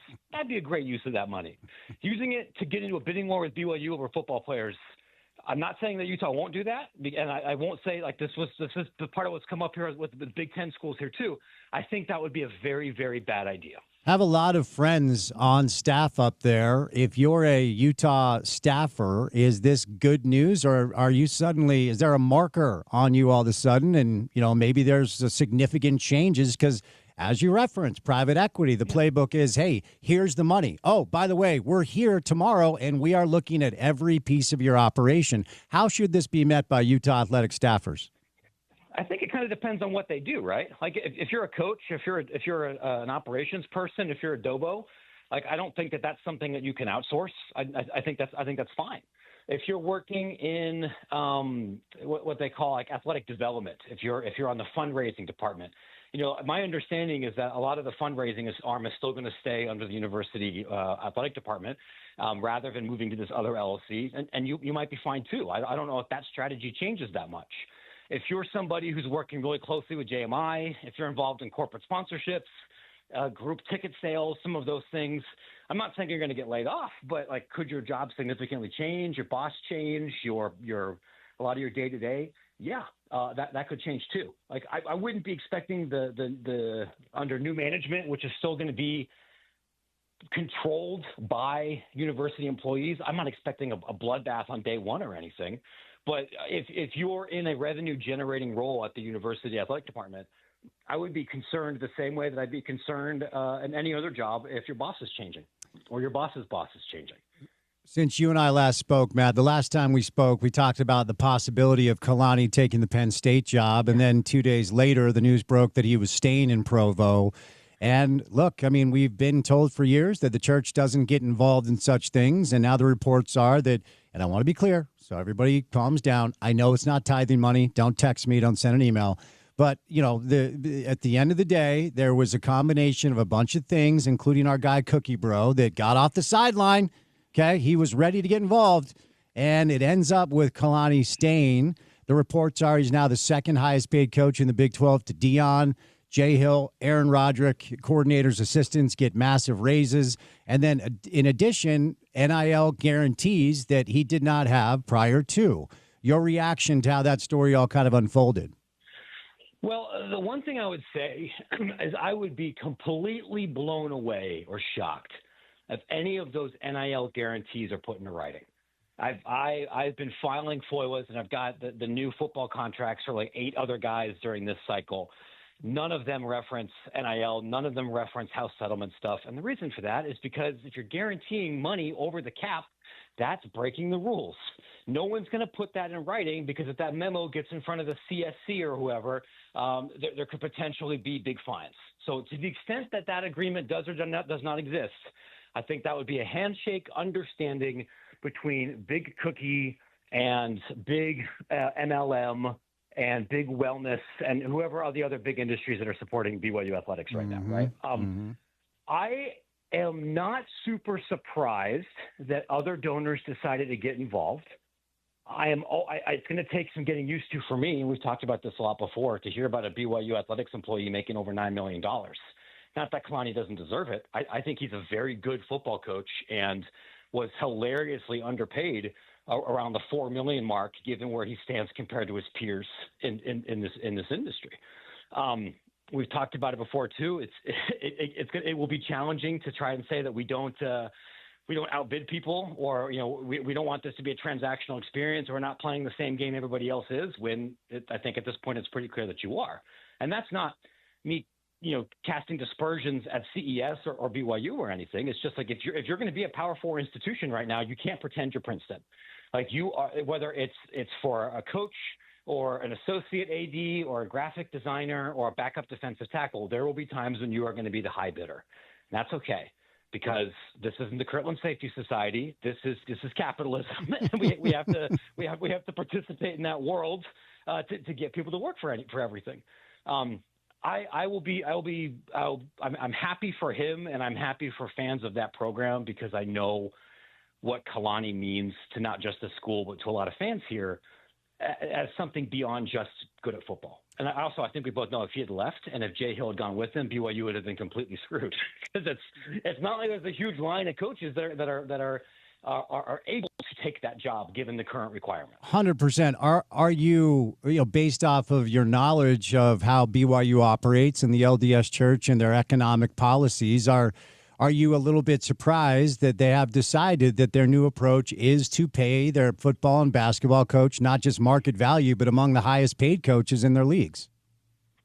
Am I surprised, just given how I remember BYU and the church operating in the 90s and 2000s and 2010s?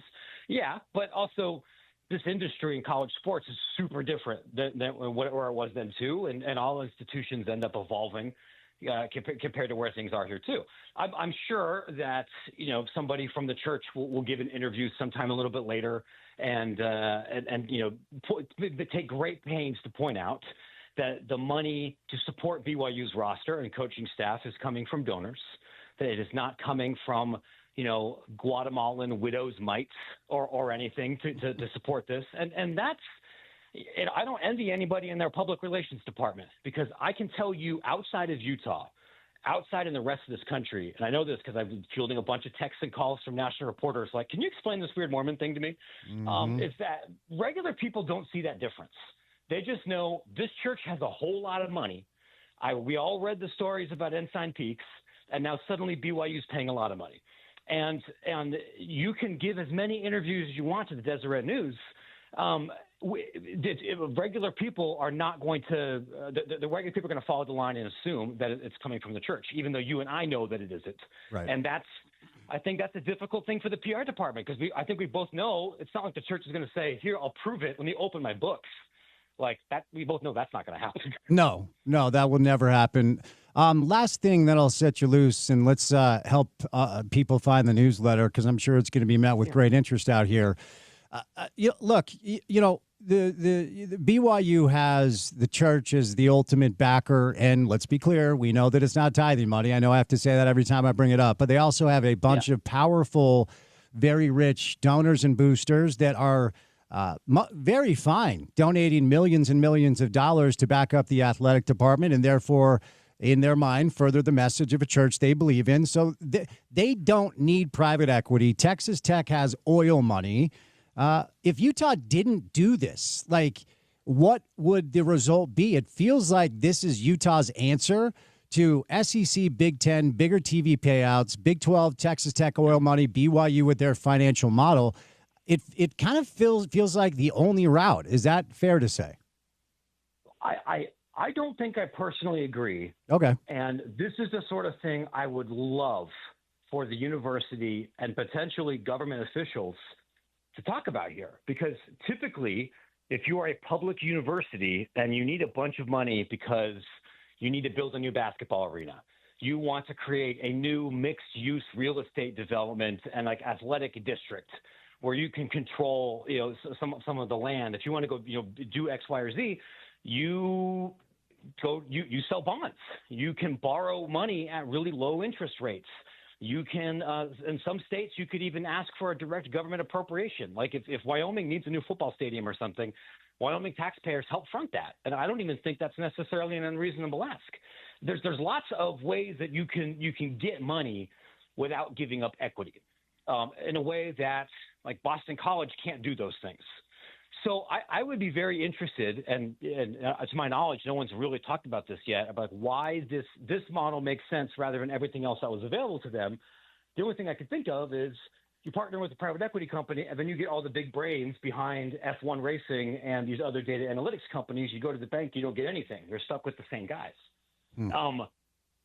I understand why Utah in particular would think, if we don't have oil money and we don't have Larry Ellison, like Michigan does, and we're in this truck stop conference and we don't get the gigantic television deal, we have to swing and do something crazy. And I don't mind admitting this on the air.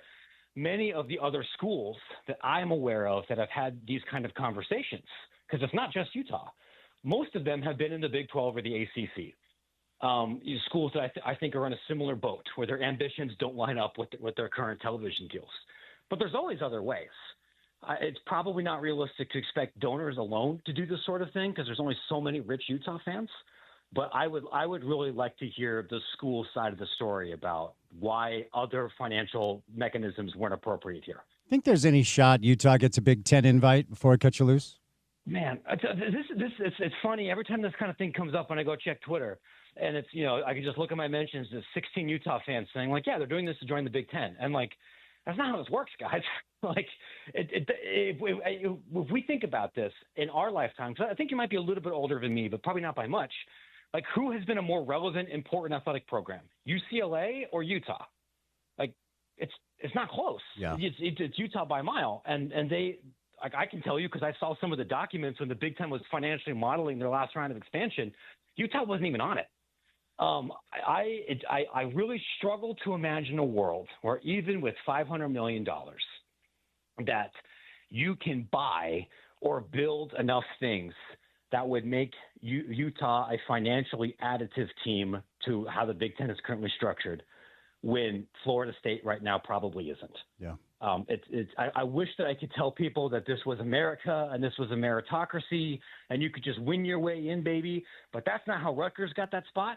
That's not how UCLA or Washington got that spot. This is America, and that is not really a meritocracy. It's who your friends were in 1920, and Utah made the wrong friends back then.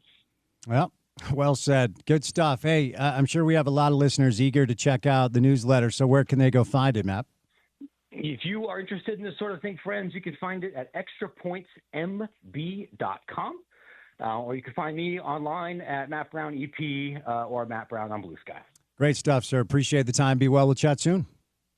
Okay, of course. Do well, my friend. All right. Matt Brown, I'm telling you, extra points. I use it to show prep. He's as smart as anyone around with his stuff. We'll catch a break. We're going to continue this conversation. Andrew Checketts live in studio. He is a private equity bro. He's also my brother. He speaks this language in a way that I don't. So excited to bring him in. Jake Murphy will roll by before we get to the 5 o'clock hour of the show on a Wednesday afternoon. So keep it right here on ESPN 700.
All right. Very special segment coming up.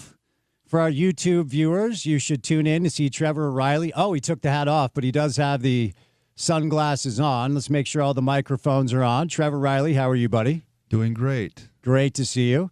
And the best-looking man in the bunch is actually dressed very nicely in a jacket and a shirt. He is my younger brother. He is much smarter than I am. I like to brag that I'm the least intelligent Checkett child or sibling. Andrew Checketts, how are you, buddy? Hey, Spencer. Good to be here. Hey, it's great to see you. So Andrew is with the Sino Shore Checketts Fund. And how long have you made your way in the world of private equity? For the last 10 years. Last 10 5 years. As a consultant and 5 directly in private equity through Bain Capital and KKR. And you can allow me to brag for you, a Wharton Business School alum. So very, very intelligent and very aware of this world that now we all find ourselves in. So on this show, as Trevor knows, I've talked about the inevitability of private equity permeating through college athletics for maybe 5 years when NIL became a reality, the transfer portal became a reality. You help us understand why this would be something that private equity would look at as something that could benefit them when it comes to this partnership with Utah and their new private equity partners. Sure. Yeah. So from a private equity perspective, you look at a few different things. And first and foremost is companies that generate significant revenue. Mm-hmm. And is that revenue consistent? Is that revenue that you can come in and add resources, whether that's great talent of people or investment into certain areas? Can you grow that revenue? Can you help this business achieve kind of the next level of growth? And so sports is one of those really unique industries that has traditionally stayed away from private equity because, one, it was not allowed professionally in North America until the last 5 or 6 years when the pro leagues started to see their teams really grow in value and they started to look for other sources of capital. These families that own these teams saw their teams explode in value 4 to 5x in less than 10 years. Mm-hmm. In college sports and in sports in general, you see a few things from a private equity lens that are really attractive. One, you see significant revenue. Mm-hmm. You see media, television deals that continue to grow and have reoccurring revenue. So that's really attractive. And you also see, unlike many other businesses, sports performs really well, whether you're in a recession or things are going well. Sports, if you look at the top 50 watched programs on television, 49 of them are sports. Mm-hmm. If you watch what happened, during the tech bubble or during the financial crisis bubble, sports continued to perform. Teams continued to appreciate in value. And so any smart investor is going to look at sports and say, where is the next wave of value coming? And college sports is very attractive because you have passionate fans that provide reoccurring revenue through television, tickets, merchandise, concessions, etc. So if I'm a private equity investor, I'm looking at college sports and saying it's an untapped market, and it's a market that I can predict and that will continue to grow, and that's really attractive. So you were one of the first phone calls I made when the announcement came down, and one of the things you said that struck me that I've talked about pretty much all week is not all private equity capital is created equal, right? Sure. So what we have here in the marketplace is a lot of very panicked people that feel like this is not ultimately going to be a good thing for Utah athletics. It's not ultimately going to be a good thing for the consumer experience, and certainly anticipating price hikes for tickets, merch, food and bev, your tailgate lot, whatever is involved in the consumer experience is probably going to be more expensive. And again, we need to be clear, none of us really know a ton of details, so I don't want to put you in a place to speak to things that we don't know about. But when you reference like, hey, no, it's not all bad money. It's not all bad capital. Like, what about that dynamic could actually benefit everybody who loves Utah athletics? Sure. So there are a lot of stories out there of bad private equity investment where they have come in and they have cut costs, they have fired people, they have changed the product quality in a negative way. For every bad story, there are 10 great stories where a private equity company has come in and provided capital or capability to a company that didn't have that before and helped that company grow and achieve success that they wouldn't have otherwise. So if I'm a fan of the University of Utah, I am looking at this from that lens, which is what capability or what capital is being provided that will help the athletic department, football, basketball, gymnastics, achieve a better outcome than they could have otherwise. Will they bring in people who will help sell sponsorships? Will they bring in people who will help drive a better fan experience, which will, of course, drive revenue, but will do it in the right way? So there's right ways to grow revenue, and then there's the shortcuts. I can't speak to this firm if they will do one or the latter, but I do think this is coming to college sports. I mean, there's no doubt about it. Utah's early, and so there's a little bit of a guinea pig reality here, but that could work out in their favor in a really positive way. Before we get Trevor's thoughts as an alum who is still very connected to the program and passionate about what's going on, let me ask you about this dynamic. So oftentimes, as you and I spoke about, a private equity firm wants to buy control of a company. They want 51% at least. They want the majority of the seats on the board. This is not that. We don't know what the percentages look like, but we do know that Otro will occupy 2 of the 7 board seats. It will be chaired by Mark Harlan. There are 3 other chairs that will be filled by university people. My guess is Taylor Randall's one of those. I don't know. I hope it is because Taylor's really bright. And then the 7th seat that's out there will be filled by what I'll characterize as a local businessman who is invested into this fund. You're going to hear the usual names. They're on the building. Everybody knows who they are, but we don't know who will fill that 7th seat. Walk us through this dynamic, though, because the new private equity partner only will have 2 seats, so it has to indicate that the percentages still are heavily in the favor of the Utah Athletic Department. Sure, and when you're a private equity group, if you have control, you can do whatever you want. Right. You can make every decision. That is not how this is set up, from my understanding. So they're going to have to do things that are good for the university. The reality is, private equity and college sports have different cultures. Those cultures are coming to a head, and they're clashing together. But the way this deal is set up, from my perspective, is there are protections for the university, both in terms of the number of seats on the board, the decision-making that can be done, and the right to buy out this group in 5 to 7 years. And so they're going to have to do things that are not just good for the short term, because Taylor or Mark and others on the board, they are not thinking about what's good just for the next 3 years. They're thinking about what will be beneficial to the university for the next 30 years.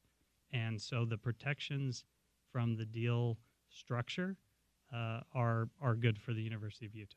Well, that's a relief, and folks should, certainly take that as a good sign. All right, Trev, let's bring in the hammer now. As the alum, the former player that is very passionate about trying to make sure Utah football continues to be competitive in this landscape, help us understand the reaction from your side of things in the community to this new deal that was announced yesterday. I'm happy. It's going to service the debt. Okay, we owe about $40 million. It's going to come out in January. I think we ran 32 last year. Not a big deal when we're talking about the numbers we're talking about. I think that's a good solution. It's going to free up capital for us to spend on other things like branding, facilities, and also coaches' salaries, all that good stuff. My concern is, we've talked about it off air, we're still only at 16 or 17 million for this year. So I know that you have a partner, right? It's a long-term look, but we got a good quarterback coming back, and I think we got those 2 guys, and I think we got these 2 freshmen. Our funds are getting low, and you and I talked about BYU's numbers. You can speak more to that, what they have in NIL on the docket. But just to give everybody a heads up, this money is not going to be spent on the roster. This is a debt servicer. This is a partner for the long term. The deal's not even done yet. We got January 2nd. That's the portal. Yep. And so I actually love the deal. If you guys say it's a good deal, then I love it, right? I trust the Checketts. Yeah, and I don't know if it's a good deal or not because I don't know the details. I'm going to ask you. I think you're going to tell me, though. There are protections for the university in place, which if I'm, Alex or Kyle, that's important to me because I have long-term investment into the team's performance. And I think it's worth mentioning, I'm a big fan of both of those guys. You have 2 great head coaches. Now you need to bring support to those 2 coaches, and that's what remains to be determined. But there's not enough details in the seat that I'm sitting to say this is a great deal or this is a bad I deal. apologize. Yeah, I just mean in general, right? You see it as a positive, right? Yes. So I'm going to take your word for it. I think you've forgotten more about this stuff than I know, all right? My thing is I know what's coming for the salary cap, right? We have a cap, everybody. What is it, Spence? 20 and a half? $20.5 million. That's nationwide. Everybody listen to this. And nationwide. And by the way, that's every student athlete. And you decide how you, Yes. and most schools will give the majority of that to the football team. We're going to be around 16 or 17 million. And that, so just to be clear, 16 or 17 mil, is that part of the 20.5 cap? That's what's Yes. allocated? Okay. Do you have any knowledge of what the NIL coffer looks like for Utah? Close to zero. That's Okay. bad news. And I can tell you, it's an issue. Right? I've talked about it multiple times throughout the year. I'm not so concerned about anything. Who's coaching? I want to know what the plan is for the roster. We don't want to be the Oakland A's, Sacramento A's. Vegas A's. We want to be probably the St. Louis Cardinals. Okay, we're probably not going to be the Dodgers. We're not going to be Ohio State, Oregon. But I think we could be St. Louis, right? And they still win. So that kind of thinking has to come forward. We need some more money. We need $4 to $6 million just to patch this thing together properly. And that has to come right now. We need it before. We need it December 31st. Yeah. That way, the portal opens January 2nd. Okay, January 1st is a holiday. We don't need it in cash. We need a promissory note. We're looking for a partner. Okay, we talked about that 7th board seat. I work with the Utah Players Association. Okay, collective bargaining. We've already started with the school. We've met with them multiple times. I've already been organizing with current players. We'd like to have a partner to put on that seat. We want to buy the quarterbacks for this year. It's going to cost about $5 million. Okay, In We find total a between the partner. two of them. Yes. Okay. And so every year, if the Player Association, we're putting down some skin, right? We want 3 years in. You play 3 years for Utah, you're more likely to stay. You get a health care benefit. It'll be small to start, but as we grow this thing, to your point with private equity, it's only going to happen. Let's get ahead of it, all right? Let's take care of it. There's a guy right now that you and I know he's struggling, right? He needs a place to go, man. And so we're working on that, but we need to come together as a school, and I think that 7th seat, right? Whoever that is, we'll talk about that. You got the whole players. There's over 2,000 of us. We'll give you an army, right? And we'll go help fundraise, and we'll put it together. We'll train the kids on the weekends. But if we're going to do something like that, then I'm all in, man. But we need this money right now. Okay, BYU has how much, Spence? How much are you thinking they're going to have on top of that, on top of everybody of the 20.5 that they are allocated? How much do you think? Everybody has 20.5 as far as what you can pay your players, and then the NIL is separate from that 20.5. And the reports were last year BYU was 3rd to last in the Big 12 in NIL, and Kalani said, "Look, if you want me to stay and not go to Penn State, then I need NIL guarantees." And the reports are he got about $15 million on top of what they paid last year. So that would be probably north of $20 million. And that's NIL. That's not the 20.5 that the school can distribute however they want. We're at close to zero. So that means we have 16. If I do those numbers right, that's somewhere over $40 million or close to it. I wasn't aware that Utah's NIL number is close to zero. That's not close good to news. zero. Now, remember, we got a big deficit here. So that's been the first thing, and I was educated off air on that. The bottom line does matter to important people, okay? To the fans and coaches. Yeah. I just know the games are going to be on Saturday. Okay, what time's the game at? I'll be there. Here's my team. So we figured that out now, right? Now we need to put all our efforts, everybody, into solving this issue. We are being outspent almost over 2 to 1. The guys down south are going to treat us like the Salt Lake Bees. All right, they're the Angels. If you can put that together, they're going to start. They already picked off Tanabasa last year. If we don't get up to that level, right, we're just Spence. You know what happens if you lose 2 or 3 years in a row, right? It gets hard to get out of that hole. Sure. Okay, then you turn into the Sixers and you're doing the process, right? We don't want to be that. We're 13th in the country, right? We're right on the door. So we need to double down. Gosh dang it, that's why I'm concerned. I want to ask you, when you hear this, right, as a private equity, does that give you any pause for concern? Well, the reality is that college athletics are not built to be profitable businesses. They're not run traditionally by people who are looking at all the metrics you would look at in a traditional business sense. Ohio State, who you mentioned, highest revenue generating athletic department last year, they lost $40+ million. And that does not include probably what they spent on NIL. Right. And so you're going to see a level of professionalism come into college athletics that could be great. I think the jury is still very much out on that. But I will say, if I am a investor into a business, I am incentivized to make sure that that business is performing at the best possible, in the best possible way. So I am invested both from a dollars but also from a time perspective to make sure that things like NIL, are funded. Mm-hmm. Even if I can't, by all the rules and regulations, I can as a private equity firm invest into NIL. I can use my resources to find those dollars. And so it's going to be a really interesting few years in college athletics to see how institutional capital influences what is traditionally a culture that is not set up to look at the bottom line. And to your point, look, college athletics does not have a revenue-generating problem. It has a spending problem. Because the numbers for Utah athletics last year, they made $109 million. That was their revenue. Any business that makes $109 million every year should not be $40 million in debt. Their expenses were $125 million. The debt last year, according to Utah's numbers, was close to $17 million. But here's the truth. The non-revenue generating sports cost about $17 million. So anything besides football and basketball, and by the way, I was told overnight because they listened to the show yesterday, gymnastics team does not make money. It's not a revenue generator. It's pretty close to breaking even, but it's not making money. This is mainly football and then basketball because of March Madness. And when it comes to private equity, is there a danger they look at soccer as a line item and says not making revenue? I mean, those are the types of decisions that we're going to have to look out for, right? Well, and I think from what I understand of this deal, and again, I don't know all the details, Utah protected against that from happening by saying this is a deal just for gymnastics, football, and basketball. Mm-hmm. So this private equity group will have no say in what happens to the other sports. And when I talk about the culture clash, that's exactly what I'm referencing. Mm-hmm. College athletics has traditionally been set up to give kids an opportunity that they wouldn't have otherwise. It has not been a business of sorts, even though it has generated a tremendous amount of dollars. Mm-hmm. So that's what will be really interesting to see as other deals happen. Do they happen across all sports? Do they happen in individual sports? Do they happen at the conference level? Do they happen at the university level? This is a little bit of the wild, wild west, and being early on allows you to maybe dictate more than others will have the opportunity down the road. Before I set you loose, because I know you got to catch a flight, I've got like 7 things I wanted to ask you, but we got to get you out of here. The Big Ten for about 15 years has gone about their business maniacally in a way, almost ruining college athletics. They ruined the Big East, which was a great basketball conference. They grabbed Maryland because they wanted the Northeast footprint. They get Nebraska from the Big 12 because they wanted a conference championship game to generate more revenue. They go to L.A. and they poach UCLA and USC, and they're flat broke.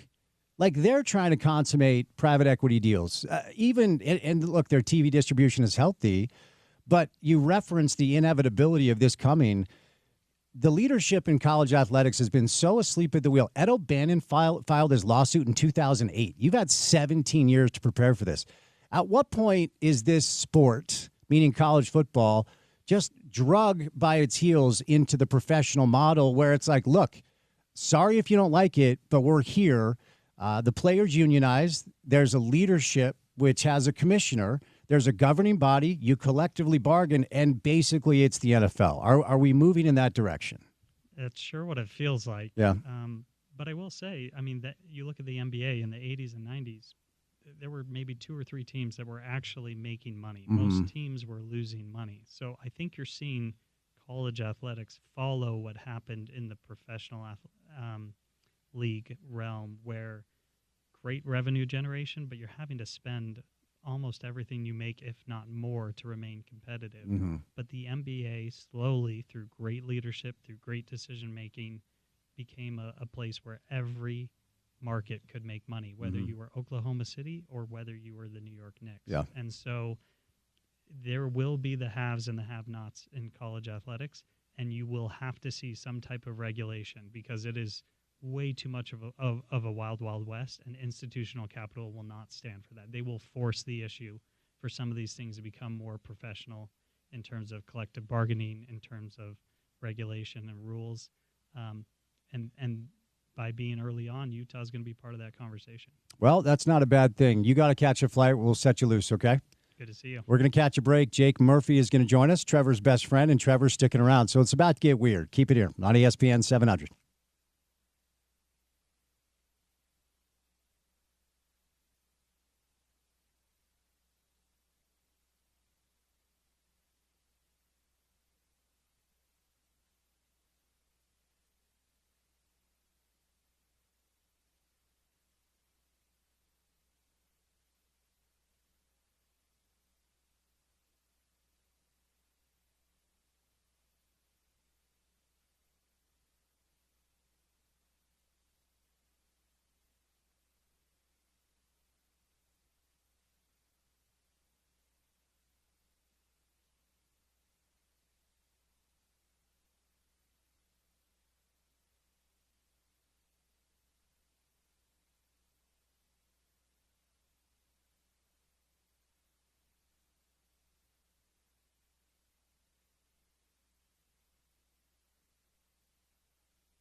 All right, we'll get to the 5 o'clock hour of the program coming up in just a bit on a Wednesday. It's like 60 degrees outside. Hope you're having a fantastic week.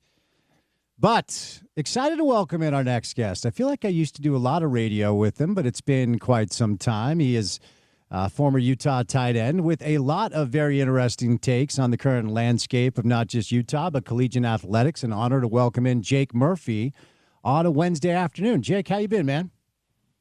Hey, doing good, man. Yeah, it's been a while. I'm glad we got the chance to talk now. And not to catch you off guard, but I will turn some time over to the gentleman sitting right across from me. Go ahead. Jake, do you remember Dodger Stadium, Cincinnati Reds, summer 2013? It's got to be Trevor Riley. Oh, it sure is. How you doing, buddy? No way. Good, man. It's good to hear from you. I haven't heard from you in too long. I'm a little bit disappointed in myself and in you, so we'll have to catch up even more. Are you living in Georgia? Yeah, I'm living in Georgia. We got to change of scenery during COVID, and we haven't moved back. So obviously, we haven't moved back. So we're living in SEC country. Should I come out? It means more. It does mean more. Here, you know, Trevor. I was down there in Mississippi. I know what it's about. I need to come out and see you. Should I come out and visit you? Yeah, come out. Stay with me. Come on. Let's go to a Braves game. How's that sound? It's great. As long as you're still not wearing socks with your shoes and doing all that stuff, then we're good. I'll just wear no shoes. How's that? But we got to get Dale Murphy in the Hall of Fame, okay? So we got to go have a meeting about that. Okay, Spence, we need to get that done. You run the campaign for that, and I bet he gets in. I'm going to start it right here, right now. Dale Murphy, got to get two-time MVP, Spence. Come on, dude. Oh, you don't have to convince me. I've been talking about this for a decade. So, all right, Jake, look, this has been a really interesting 24-hour news cycle, and we've been discussing it really at every single angle. And I hate to say it, but for anybody out there that's still grasping on to the final level of sanctity and purity of amateurism, well, sorry, that ended a long time ago. It was inevitable that private equity was going to permeate its way into collegiate athletics at some point. I didn't think Utah would be the first to consummate a deal like this, but they are. What's your reaction? How do you think this is going to go? I mean, does anyone really know? I think that's the main thing. That's the main reaction and the main answer. I think just like anything online is, right when something comes out, we all become experts of it, myself included. At least we think we are. So a lot of knee-jerk reactions. I think anytime you involve private equity in really in anything, there's potential downside, but there's also extreme potential upside. So to expect that, the Utah Athletic Department and what's their names? Otra, is it Otro or Otro? Otro, yep. Yeah, so to expect that, this is their first go-around and no one here is doing their homework would be foolish. So obviously, when you get to this level of money and of funding, people have been around and seen a few things. So they analyze the potential downside and the potential upside. And obviously both sides felt like the risk was worth the reward. So you just got to roll with it. I don't think we know how it's going to turn out, right? We know there's risk and we know there's potential reward. And that's really the only answer I can think of. I got to tell you, Jake, I'm concerned about the NIL. We got about $0. So we talked numbers before you came on. Spence enlightened us a little bit. They're going to have around 35 to 40 million, somewhere around there, including TV revenue share money. We have 16 million. As a former Ute and as an insider of sorts, you're in the meeting now. What do you think about that, man? First impression. It's not surprising, honestly. And yeah, I've known for a few years now that from the NIL space that Utah wasn't, probably from the same types of sources you have, both of you have, that Utah wasn't leading the way in NIL. And I think it makes sense. When you look at the makeup of the donors of Utah, while, they're all great, obviously, giving back their own personal money, what you really, and I hate to always bring them up, but you look at BYU, some of their donors and boosters who happen to have young money, right? They maybe started a tech company and they might have a little bit more young passion for BYU going far in the NIL space. You kind of need that energy, I guess you could say, in the NIL space. And it's not just at Utah. It's at a lot of really, prominent universities where donors are just getting tired. Honestly, it's, I saw that article about Troy Aikman yesterday, who gave a bunch of money to UCLA. He didn't mention the player, but I mean, most people figured it was Dante Moore, who's at Oregon now. And Troy Aikman basically was like, "Yeah, I'm done. I'm not doing that anymore." He just transferred a year later, and he didn't even say thanks. So I'm not saying that's happening at Utah, but I'm saying when you look at the makeup and the history of Utah and the families that are involved, while they're doing a really, really amazing job, and I can't say that I would donate any money to any. Like, if I was super rich, it's not like I'm the better person here saying I would give a bunch of money and do all that. But when you look at their interests, it might not solely be in football, where some other schools, their boosters and their alumni are solely interested in football, and obviously that bodes well for the football team. So it's not surprising. It's I figured a move like this was coming on the grand scheme of things, and I'm going to be interested to see the domino effect. So, Jake, a few things. This, in a way, feels like a necessity for Utah to not just survive, but keep up with other programs that simply have other resources and sources of revenue that Utah doesn't have. And you referenced BYU. They have like the ultimate private equity firm that's just called the LDS Church. And I understand that the players and coaches are not paid by tithing money. I get it, but we heard a lot of reports about the LDS Church and their involvement in keeping Kalani after Penn State came calling. They also have a lot of very rich donors and boosters who believe in the message of the LDS Church and therefore are fine donating to the athletic department because they believe it's helping further a message that they love and believe in. Texas Tech has Cody Campbell and oil money. Michigan has a $20 billion endowment. In a way, this felt like a necessity. I don't know what other avenue Utah football would have had. This is them clearly saying, we not only want to compete with the Big Ten and the SEC, we have to compete with the school that's in our very backyard. Yeah, 100%. I wouldn't say it's a cry for help. I would say it's a potential smart strategic move and strategy in reaction to what other schools have. I mean, look, the bottom line is every school has different resources at their expense, and that's tons of personalities go into those resources, tons of business decisions, tons of things that we don't even know that factor into what type of money a school can get, plays a part in all this. So when you look at what Utah did, it's a little too early for me to say, hey, look, this is the correct move. But I also wonder, is this one of the only moves that was left?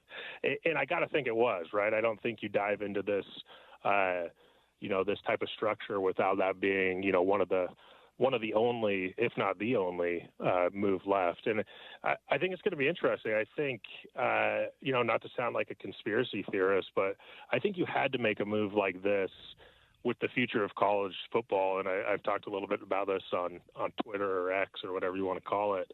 And I think Utah and a lot of these programs are really, really needing to survive and wanting to survive and thrive, because in 5 to 10 years, is it going to be a 2-conference league with, all the top teams are in that league, and it's just a semi-pro league that, it eventually becomes. And you don't want to be left in the dust. There's schools, I don't know, Rutgers, some other random, think of random schools that are big names, big enough names. They might make a run every once in a while. But if that type of structure comes about, you don't want to get left in the dust. And if Utah was not doing well financially and didn't have the money to buy rosters that they needed to, there's a chance they could have got left. So I think it's, to put it frank, I think this was probably the only move left, and I think if that's the case, then this was a smart move. Well, we owe $40 million, so not a big deal. Most big teams are in deficits. Ohio State ran one. That still is not, to your point, I'm not concerned about so much the healthiness of the university financially. Don't care. I want to see what comes out on Saturday. I'm interested in great players, great teams. And I love the school. I love the athletic department, all that stuff. But my concern fully and forward is always going to be, how are we spending versus the top teams in the country? Where are we at, and what's the plan to overcome it if we have an issue? I want to ask you, again, I have to ask again, double down. Are you concerned as a fan, as a Ute? You know what's coming if we don't get money, man. I was talking to Spence. The Oakland A's. I scale this thing. I don't see it. Are you concerned? Well, not with this new influx of cash. Yeah, but we got a spending cap, so we can only spend $20 million. That's every school in the country. All the extra money, right, has to come from private people. Yeah, in the way that I understand it, and both of you can tell me if I'm wrong. You have the cap, but you have the ability to generate revenue, generate money for players in other ways. Is that right? That is correct. Yes. Through brand deals, through creative, strategic ways. And I think that's a little bit of the play here, too, is, you have a cap, but now you have this influx of cash and influx of operational and strategic and business-minded folks who hopefully can come in and land brand deals for players that actually generates even more revenue, right? And I know some of that's in the works. I'll text you guys off air for my critical sources there, but I know that's one area that Utah athletics has not been thriving in, is the brand deals. If you look at, I don't know, I think we have Raising Cane's with Dampier and a few other random brand deals here and there. But if you look at what other schools are doing, it's kind of interesting. And I know at Utah they're actually working on getting this, and it's kind of implemented, but there's essentially full sales forces working on getting brand deals for players.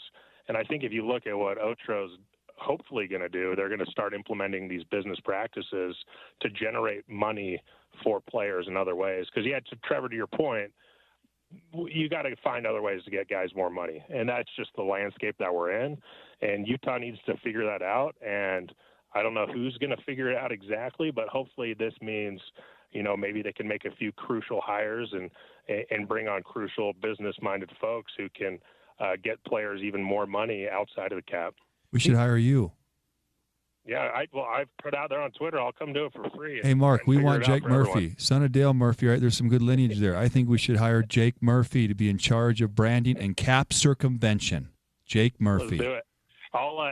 Trevor, I'll personally hand him my resume, and we can get it going. No, but all jokes aside, I've looked in this space. I've gone as far as comparing who from the top teams throughout the country in NIL, what does their staff look like compared to Utah's?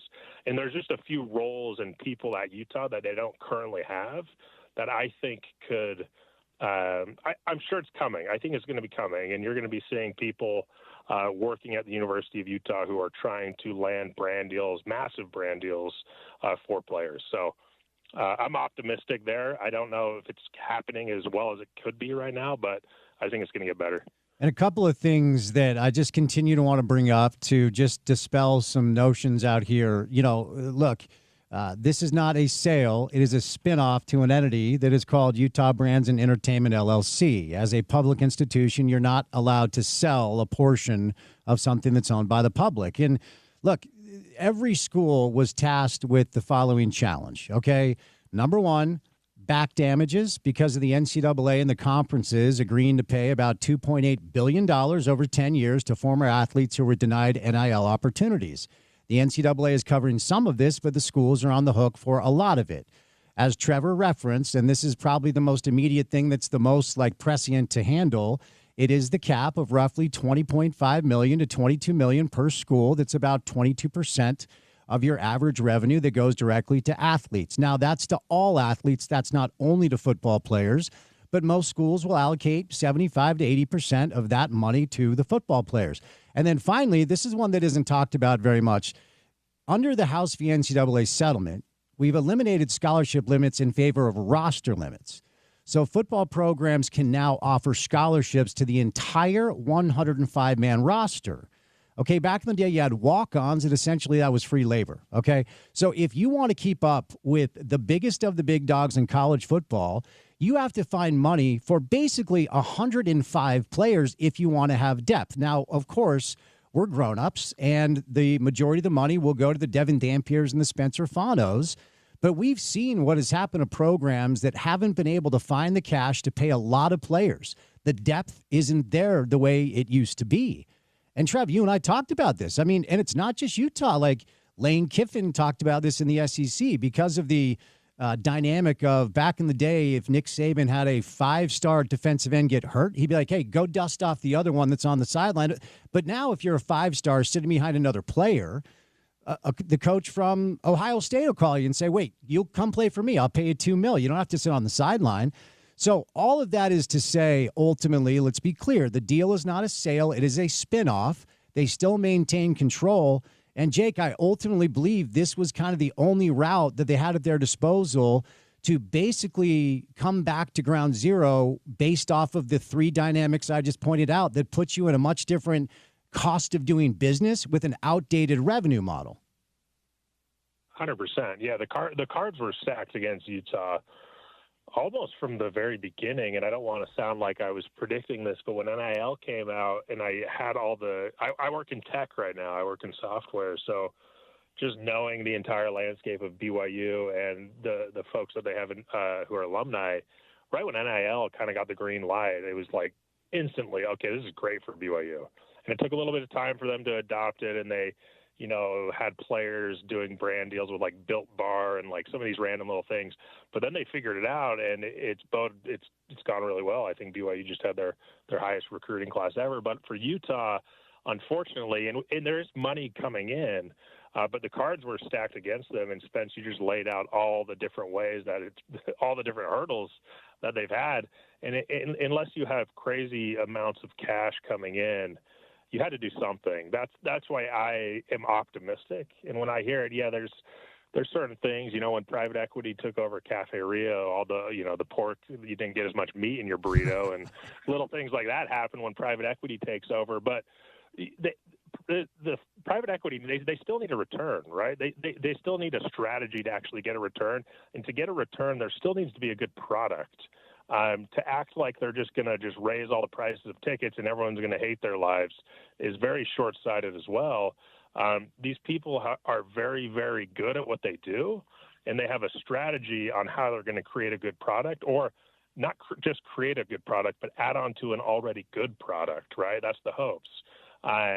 So to assume that they're just going to come in and everything's going to go downhill, I think that's pretty short-sighted. And for every terrible private equity story we've all heard, there's tons of good ones too, right? There's private equity coming in and saving plenty of businesses. So as a Ute fan and with my bias, obviously that's just hopefully what happens and what I'm hoping for.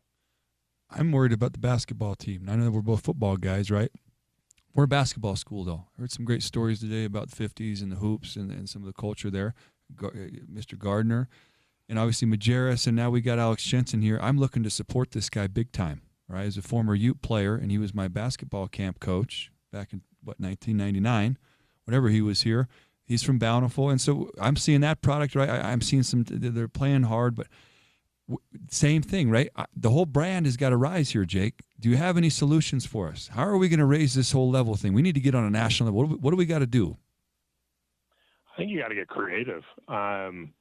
And look, I haven't crunched any of the numbers or looked at what the fan attendance is at the basketball games or anything like that. But you could make there's a few things you could do, and probably the first thing that every college wants to do is make a big splash in NIL. Go offer an AJ DeBanza type player, $12 million or whatever, $4 million, and find a brand deal with Nike like they did at BYU.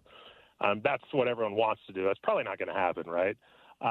So what's the answer? I don't know is the answer right now. But I'm curious, have we thrown around literally every idea to bring basketball back? Everything from, and I know this is opposite of what private equity would probably want to do, but, really cheap tickets, cheap concessions within basketball only, make it accessible to everyone, marketing. I'm not too sure the answer. But you got to really go out of the box and get creative here. And I don't know what their budget's like for NIL. But you do kind of got to get really, really creative. I don't know how they're going to do that, Trevor. But if you gave me a few days to look at the business side of the basketball team, I'd have a few hot takes for you. But off the top of my head, that's a riddle for me. One of the dynamics here, Jake, that I think is going to be a little bit complex, and as you've pointed out a few times, and I've said maybe 1,000 times over the past 2 days of shows, there are so many unknowns. We have to wait to see a lot of the financials. We need to see what the percentages are like. We do know some things, namely that the University of Utah is maintaining 100% decision-making with the athletic department. It is a 7-person board. Mark Harlan will chair it. 3 of the chairs go to folks that do work for the University of Utah, whether it's the athletic department. I would imagine Taylor Randall will take one of those seats. I honestly don't know. I hope he does because he's really, really sharp. Otro gets 2 seats, and then one of the seats, which will be the 7th seat, goes to a local business person who has invested into the Utah Brands and Entertainment LLC, which is the spinoff here when it comes to the separate for-profit, in their own words, organization that will operate separately from the athletic department. They're going to hire a president who will report to the board, and then once a year the board has to report to the board of trustees. But what feels inevitable, Jake, and you're really smart to point out, there are so many people that just hear private equity and panic and go to jump off a bridge. For every private equity failure, there are probably 3 or 4, if not more, success stories. These guys are billionaires, not because they're idiots. They know what they're doing. But one of the things they very much want to do, and all of them are in this boat, is they want to flip this thing in 5 to 7 years and see a very healthy return on their investment. So what this is probably going to mean is that Utah football season ticket holders that aren't in this group that was allowed to invest in this LLC are probably going to get an email in the next little bit that's like, hey, we love you, but season tickets are now 30% more expensive. If you like the tailgate up there, hey, we love you, please tailgate with us. Your tailgate slot is now 30% more expensive. My question, Jake, without anybody really knowing the answer, but we're just talking about possibilities, what is the reaction going to be in this community from people that might have budgetary issues that are already having problems attending games asked to donate and buy more? Great question. And I think I know the answer, only because I've seen it there in Utah, not in football or sports related, but with the ski resorts. I don't know if either of you ski. I know Trevor does. And Trevor, I'm sure you could ski, Trevor, but you're probably not up on the slopes. Retired. He gets cold too easy. There we go. Yeah, can't risk an injury. But I do remember every year it feels like the ski resorts have increased their prices, and every year it seems like everyone complains, yet every year I see every single same person renewing their pass. And I think that happens here, right? There's going to be people whining and complaining, and you'll see the uptick. And then on top of that, you got to imagine that the fan base is growing. So if someone else isn't renewing their seats, someone else will. And all of those types of decisions too, you know, the more that I work in data and analytics and tech and things like that, all of that is driven by data. There's going to be back decisions on price raises, who will renew, who won't, the likelihood of renewal. All of that is driven by data. So, and just from looking at Otro's website, you can tell that they're backed by all of this information. So they're going to make smart decisions around that. The reaction probably won't be great, but more often than not, people psychologically, especially if you're a huge fan, are going to renew. They're going to want to get season tickets. If the tailgate's 20% more, they're going to say, yeah, this sucks, I'm so mad, but they're going to be there anyways, especially if Utah is a good football team. I mean, that's the key to it. If they're 6-6, like, do you really want to renew and pay all that money? Probably not. But it's an interesting psychological question, and the FOMO that people have if Utah is good. And that's the bet, right? That's the big bet, is that they're going to have good programs throughout each sport, and fans are going to pay a premium price to see a premium product, and that's what you hope for. Yeah, it seems like a little bit of a crowded market now. We got hockey, okay, we got Jazz, we got Utah basketball and football, and then BYU. And BYU's playing at a national level, at least with hoops. Do you see any concern with that? I know you used to live here. Do you think there could be, you mentioned 6-6. I'm predicting if we don't get this money right, the odds are we're going to be trend that way. We that's a 1-year evaluation. Obviously, we talked about as we get this money, it's going to change. Do you see any concern with some of that burnout? Yeah, there's a lot of sports going. They're talking about bringing a pro baseball team here, maybe, Murph. What do you think? Yeah, I don't think. I mean, if Utah's pushing for the playoffs every year and ranked in the top 10, are the fans that sell out the stadium even when we were going 5-7 back in the day, Trevor? Are those fans not going to want to show up? That's the question. From sport to sport, that's a good question, though. That's a good question. I don't know how do you keep the attendance up, in some of the other sports that might already not have great attendance. But yeah, in football, if you're winning, those seats are going to fill, whether there's a baseball team there or not. The University of Utah will sell tickets if they are winning, and that's the key. I think there's going to be some pain in the prices and maybe some inconveniences to people. But this isn't the first time a price is raised somewhere. And I think Utah fans, even though they won't be super happy about that, I think they'll still show up. So, yeah, Trevor, to your point, if you go 2 years in a row having 5 wins, it's going to be tough to renew those season tickets. So it's all about the wins. Well, Jay, great stuff. Tell people where they can go follow you. You've been really good about expressing some very valid spots. So where are you at on social? Yeah, Jake Murphy. So the E is the number 3, though. So Jake, J-A-K, 3, Murphy. Give me a follow. I don't give the best takes always, but I'm trying.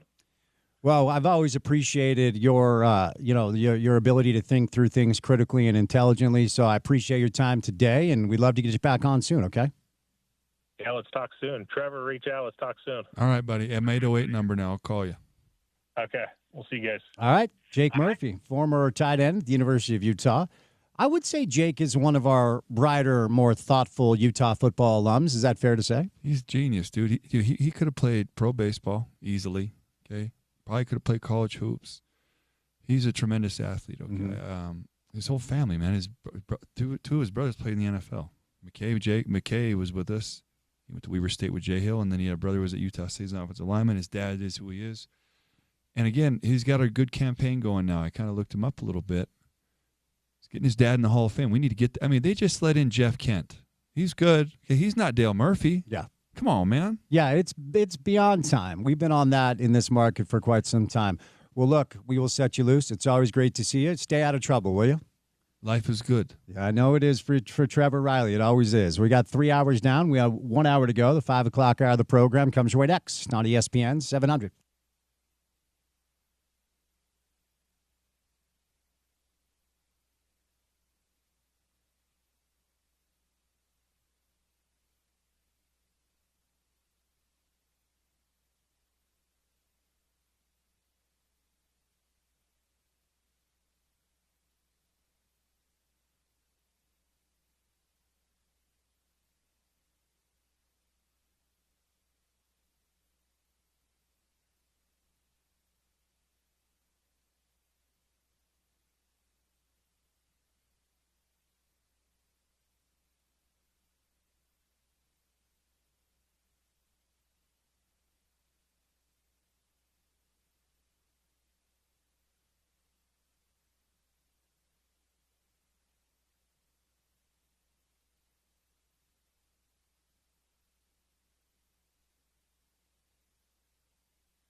All right, here we go. Drive at 5 time on a Wednesday afternoon. Happy Wednesday to you. You're halfway through that work week. You are one day closer to the weekend. Reached about 62 degrees today. Is it December or is it September? Feels beautiful. It's supposed to have, well, beautiful if you like the warm weather like I do. I know a lot of people praying that the snow comes pretty soon. Looks like it's going to be about 58, 59 over the weekend into next week. So happy Wednesday, as it is every day. It's good to have you with us. Spence Checketts behind the mic, Porter Larson behind the glass. We've had a jam-packed, busy show. It's been a lively show with a lot of new information concerning the partnership that was announced yesterday between the University of Utah and their new private equity partner, Otro Capital. That's been the bulk of our show today. We've had a lot of really good guests on to talk about it. If you missed Jake Murphy, former Utah tight end who just stopped by, Jake offering some really, really good insight. We're going to bring in Matt Brown, who's the editor of Extra Points, coming up in just a little bit. If you do not subscribe to Extra Points, I would encourage you to do so. Matt's going to have a newsletter out tomorrow outlining this deal. As far as what we know so far, there's plenty that we do not. What we've been able to kind of uncover over the past 24 hours is Utah athletics, like many other athletic departments throughout the course of the country and the landscape of college sports, revenue is not the issue. Expenses seem to be the issue. So we utilized the example of the Big Ten earlier today. The Big Ten, for the past 15 to 16 years, has quietly, well, not even quietly, but like maniacally been going about their business to try to change the landscape and at times ruin the landscape of certain footprints in collegiate athletics for their own benefit with one goal in mind, and that's to up their revenue, right? So the Big Ten famously essentially destroyed the Big East, once upon a time, the preeminent basketball conference in America, and at one point, a decent football conference, probably never a great football conference, but then they go grab Maryland, the Big Ten does, so they can have a Northeast presence in that footprint. They snag Nebraska out of the Big 12 in the name of getting a conference championship game, and we know why.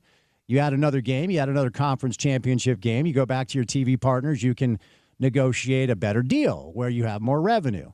And then, most recently, they essentially provided the death nail of the Pac-12 by going to Los Angeles and poaching UCLA and USC. And obviously the failure of George Kliavkoff to go to market and get what turned out to be the final TV deal on the table that ultimately went to the Big 12 played a massive part in the demise of the conference itself. So the Big Ten poaching the second largest television market in the country in Los Angeles, grabbing a proud football program like Nebraska, having a presence in the Northeast footprint is still out of money. They need money. The Big Ten needs money. And so there were reports that the Big Ten had essentially pieced together the framework of their own conference deal with a private equity firm. Ohio State badly wanted it to happen. Most of the schools badly wanted it to happen. Ohio State probably generates the most revenue of any football program in America. And as an athletic department, the reports are their revenue was approaching $260 million thereabouts. They reported a $37 million deficit last year. So Ohio State was very much on board. The one school that stood on their principles and essentially blocked this from happening was the University of Michigan, who, by the way, made some news today by firing Sharon Moore for an inappropriate relationship with a staffer. Sharon Moore has been fired for cause today, which means not only is he out of a job, he will not receive any of the buyout that was in his contract should he lose his job. And they're not going to pay him a thing. He essentially got kicked out of the building. The reports are he had a relationship with a staffer outside of his marriage, which constitutes a clear violation of the university policy. And that news came down a couple of hours ago. But Michigan has a $20 billion endowment, and therefore they do not need your private equity dollars. Essentially saying to the rest of the conference, you go figure it out. We're fine. We're not entering a partnership that, according to their president, felt like, quote, a payday cash loan, right? So Utah is not alone in the necessity of finding different revenue streams. none the least of which is to keep up with the school that plays about 40 miles down south of here. Of course, you want to keep up with the SEC. You want to keep up with the Big Ten. Both the SEC and the Big Ten have better payouts for their member institutions as a result of more lucrative TV deals than either the Big 12 or the ACC. Most of the schools that have been rumored to partner with private equity firms have been out of the Big 12 and the ACC. And the reason is simple. The television money is not the same. So from University of Utah standpoint, you've got to find a way to keep up with your peers that play in bigger conferences. But you had to find your answer to what Texas Tech found in Cody Campbell and oil money, and to what BYU has found with the backing of the ultimate private equity behemoth, the LDS Church, and then obviously cookie money, VC money, or whatever else is going on down south that I'm not aware of, maybe Swig and such. BYU has a financial model that has allowed them to invest in their football program and in their basketball program by adding talent via NIL and paying their coaches now as some of the highest paid coaches in the entire Big 12, whether it's Kevin Young in basketball or Kalani Sitake and his staff in football. So BYU has a financial model. They don't need to take private equity money. And I would imagine when Brett Yormark was attempting to bring a private equity deal to the table for the conference as a whole, there were two very loud dissenting voices. One was probably BYU, and the other was Texas Tech, because like Michigan out of the Big Ten, we don't need the money. So go at this on your own. So what was Utah really left to do? Well, they had to find an answer. They had to find their Cody Campbell. They had to find their oil money. They had to find their cookie bro. They had to find their BYU financial model backed by the church and all of its wealthy boosters and donors. And yes, I know it's not tithing money. Save the emails. We understand the deal, okay? And this, to me, was probably the only answer in the short term and the intermediate. Only time will tell as to whether or not this turns out to be beneficial for the school, beneficial for the athletic department, and ultimately beneficial for our community. It appears they've gone about this in a very, very sneaky, smart way as far as circumventing the complications that a publicly owned institution would run into when starting a, quote, for-profit LLC called Utah Brands and Entertainment. This is not a sale. It is a spinoff. The University of Utah maintains both majority ownership of its properties and also the ability to make all of the decisions, which is good news. I mean, there are certain things about the framework of this deal that, A, are really, really smart. It feels like it has Taylor Randall's fingerprints all over it. And B, could breed some really, really exciting results. Now, there are a couple of questions that we need answers to in the interim. We are less than, in fact, let me get the exact number here. As today is December the 10th, we are about 3.5 weeks away from the transfer portal opening in college football. Most of the feedback I've received or conversations I had have indicated that the initial infusement of investment and economic just cash flowing into the athletic department will go to service a portion of the debt that the athletic department is carrying. So that appears to be step number one. Now, I'm not reporting that because I haven't talked to Taylor or Mark about it. I'm just surmising the most logical thing you do with a bunch of cash that suddenly comes your way and you find yourself in a bunch of debt. Think about you. If you were $15,000, $20,000 in debt and that debt was compound interest on your back every month and suddenly you found a way to get a check for $25,000, what are you going to do? You're not going to go out and buy a car. You're going to kill your debt. That seems to be step number one. However, attendant to that step has to be the prescient nature of making sure you're not just retaining talent on the football side, but adding to the roster. And that's not even to say the talent that needs to be added to the basketball team, but the basketball team is what it is this year, and hopefully Alex can get some support and some economic infusion in order to add talent and make the team look a little bit better than it does right now. So we're kind of ultimately drinking through a fire hose. I feel like I'm trying to get an MBA in finance in 48 hours, which of course is not possible. We've done our best to at least speak to this somewhat intelligently, because I think there have been a lot of conversations I've heard across the market with people that clearly have no idea what they're talking about here. Finally, this is neither good nor bad. We don't know yet. There are plenty of things that ultimately have to be either investigated, revealed, or questions that have to be answered. Are there risks? Of course there are. There are probably risks from both sides of things.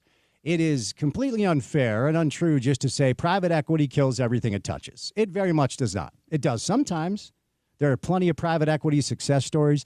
And for those of you that are among the Utah fans that are dissenting, my answer to you is what's your answer to the issue that Utah football ran into? What is your answer to BYU's financial model that clearly is working for them? What is your answer to Texas Tech and their oil money?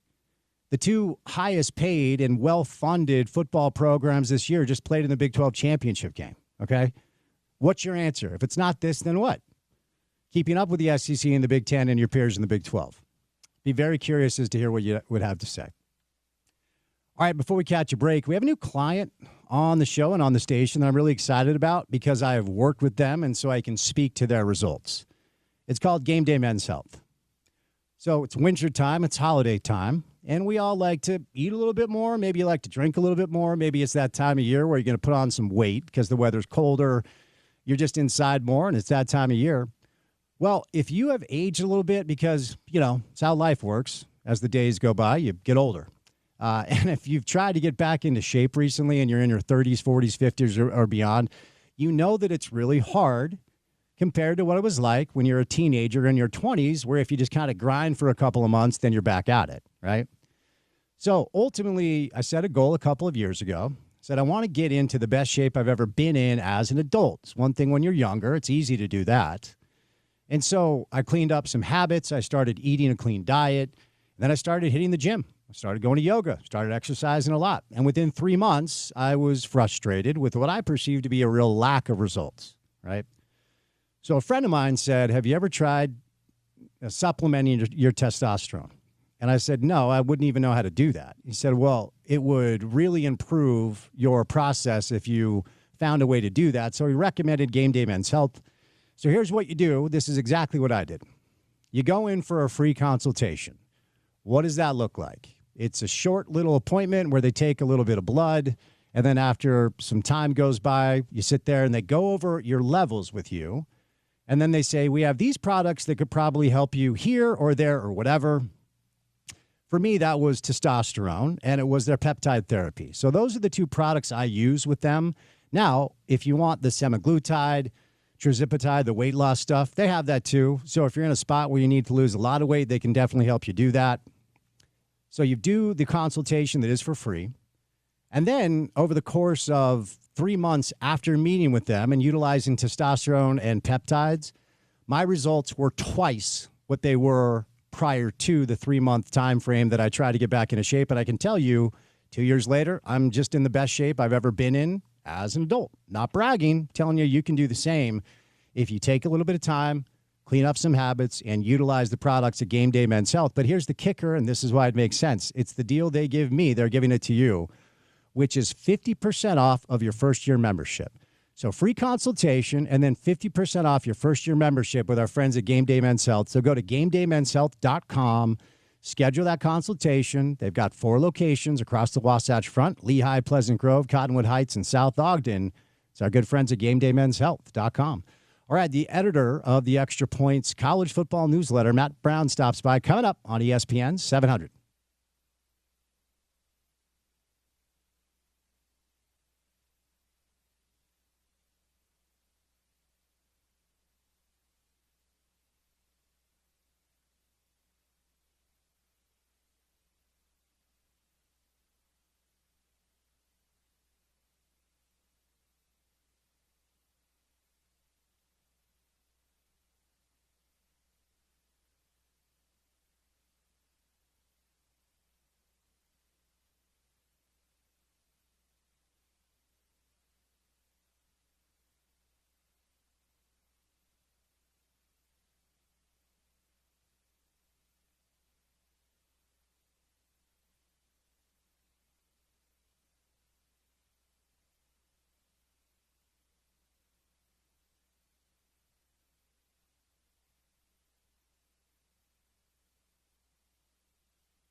ESPN 700 and the Rocky Mountain Chevy dealers invite you to help those in need at the road home this holiday season with needed blankets, coats, shoes, hats, and gloves. Drop off donations at any Rocky Mountain Chevy dealer. Visit ESPN700sports.com for dealer locations. Spread the warmth and help others find their way home, and join us at the Midvale Road Home Mediathon, December 18th and the 19th. All right, wrapping it up. Busy show. Oof, drinking through a fire hose here. Porter, some interesting stuff here. You know, lost in all of the news, whether you perceive it to be good or bad, is the prescient nature of making sure you're fully funded prior to this transfer portal. And I don't know how much of this cash infusion is coming Utah's way immediately. And if priority number one is to service the debt, which it probably should be, it does lead the question as to where you're at as a football program to add to the roster and retain the good players you have. So it's probably an underreported dynamic of what the financials are actually going to look like. Yeah, short term, nothing's necessarily changed in that regard. This private equity thing, if you could kind of boil it down to the bare bones, Spence, this is Otro betting on two things: Utah football and the future of college football, right? And where Utah lands in that. It's also Utah betting on themselves and their place in the future of college football. If both of those things move in a positive direction, then this could be a great opportunity for both sides of this situation. But again, this is something moving forward. Debt servicing, facilities, all of the above. It doesn't necessarily solve what you have in the next, couple weeks, month, as far as getting your roster put together for 2026, which is fast approaching. Fast approaching, and again, urgent. Interesting that no news has surfaced about Coach Witt.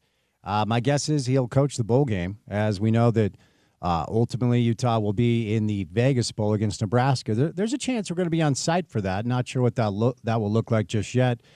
It is a nervous night for NBA fans because, Porter, as you know, it is the Emirates NBA Cup tonight. Oh, you know I know. Oh, I know you know, and you know that I know that you know. My favorite night of sports activities, I think in maybe the calendar year, the NBA Cup. Yeah, very, very nervous there. Suns, Jimmy Thunder. V Classic, too. Oh, very nice. Suns, Thunder, Spurs, Lakers. So, yeah, some college hoops tonight for sure. BYU with a good comeback win at the Garden against Clemson. So, college football kind of rolling here. Certainly, we'll move some of our coverage over there as football kind of goes away, which, of course, is always sad. Sharon Moore lost his job today for an inappropriate relationship with a staffer fired for cause. So not only is he unemployed, he will not receive any of the money he would have received if he was just fired for being bad at his job. So a costly mistake from Sharon Moore. All right, let's get out of here. Porter, what comes our way on a Thursday edition of the show? Thursday edition of the show. We've been talking too much private equity. We're going to talk a little football tomorrow. College football playoff. No Utah, no BYU, no Jake Retzlaff and Tulane are in the college football playoff. Of course, Sam Bruckhouse, our guy, will stop by for that. And then we'll hand it over to maybe the two guys who are as qualified as anyone to discuss the story of the week. Dr.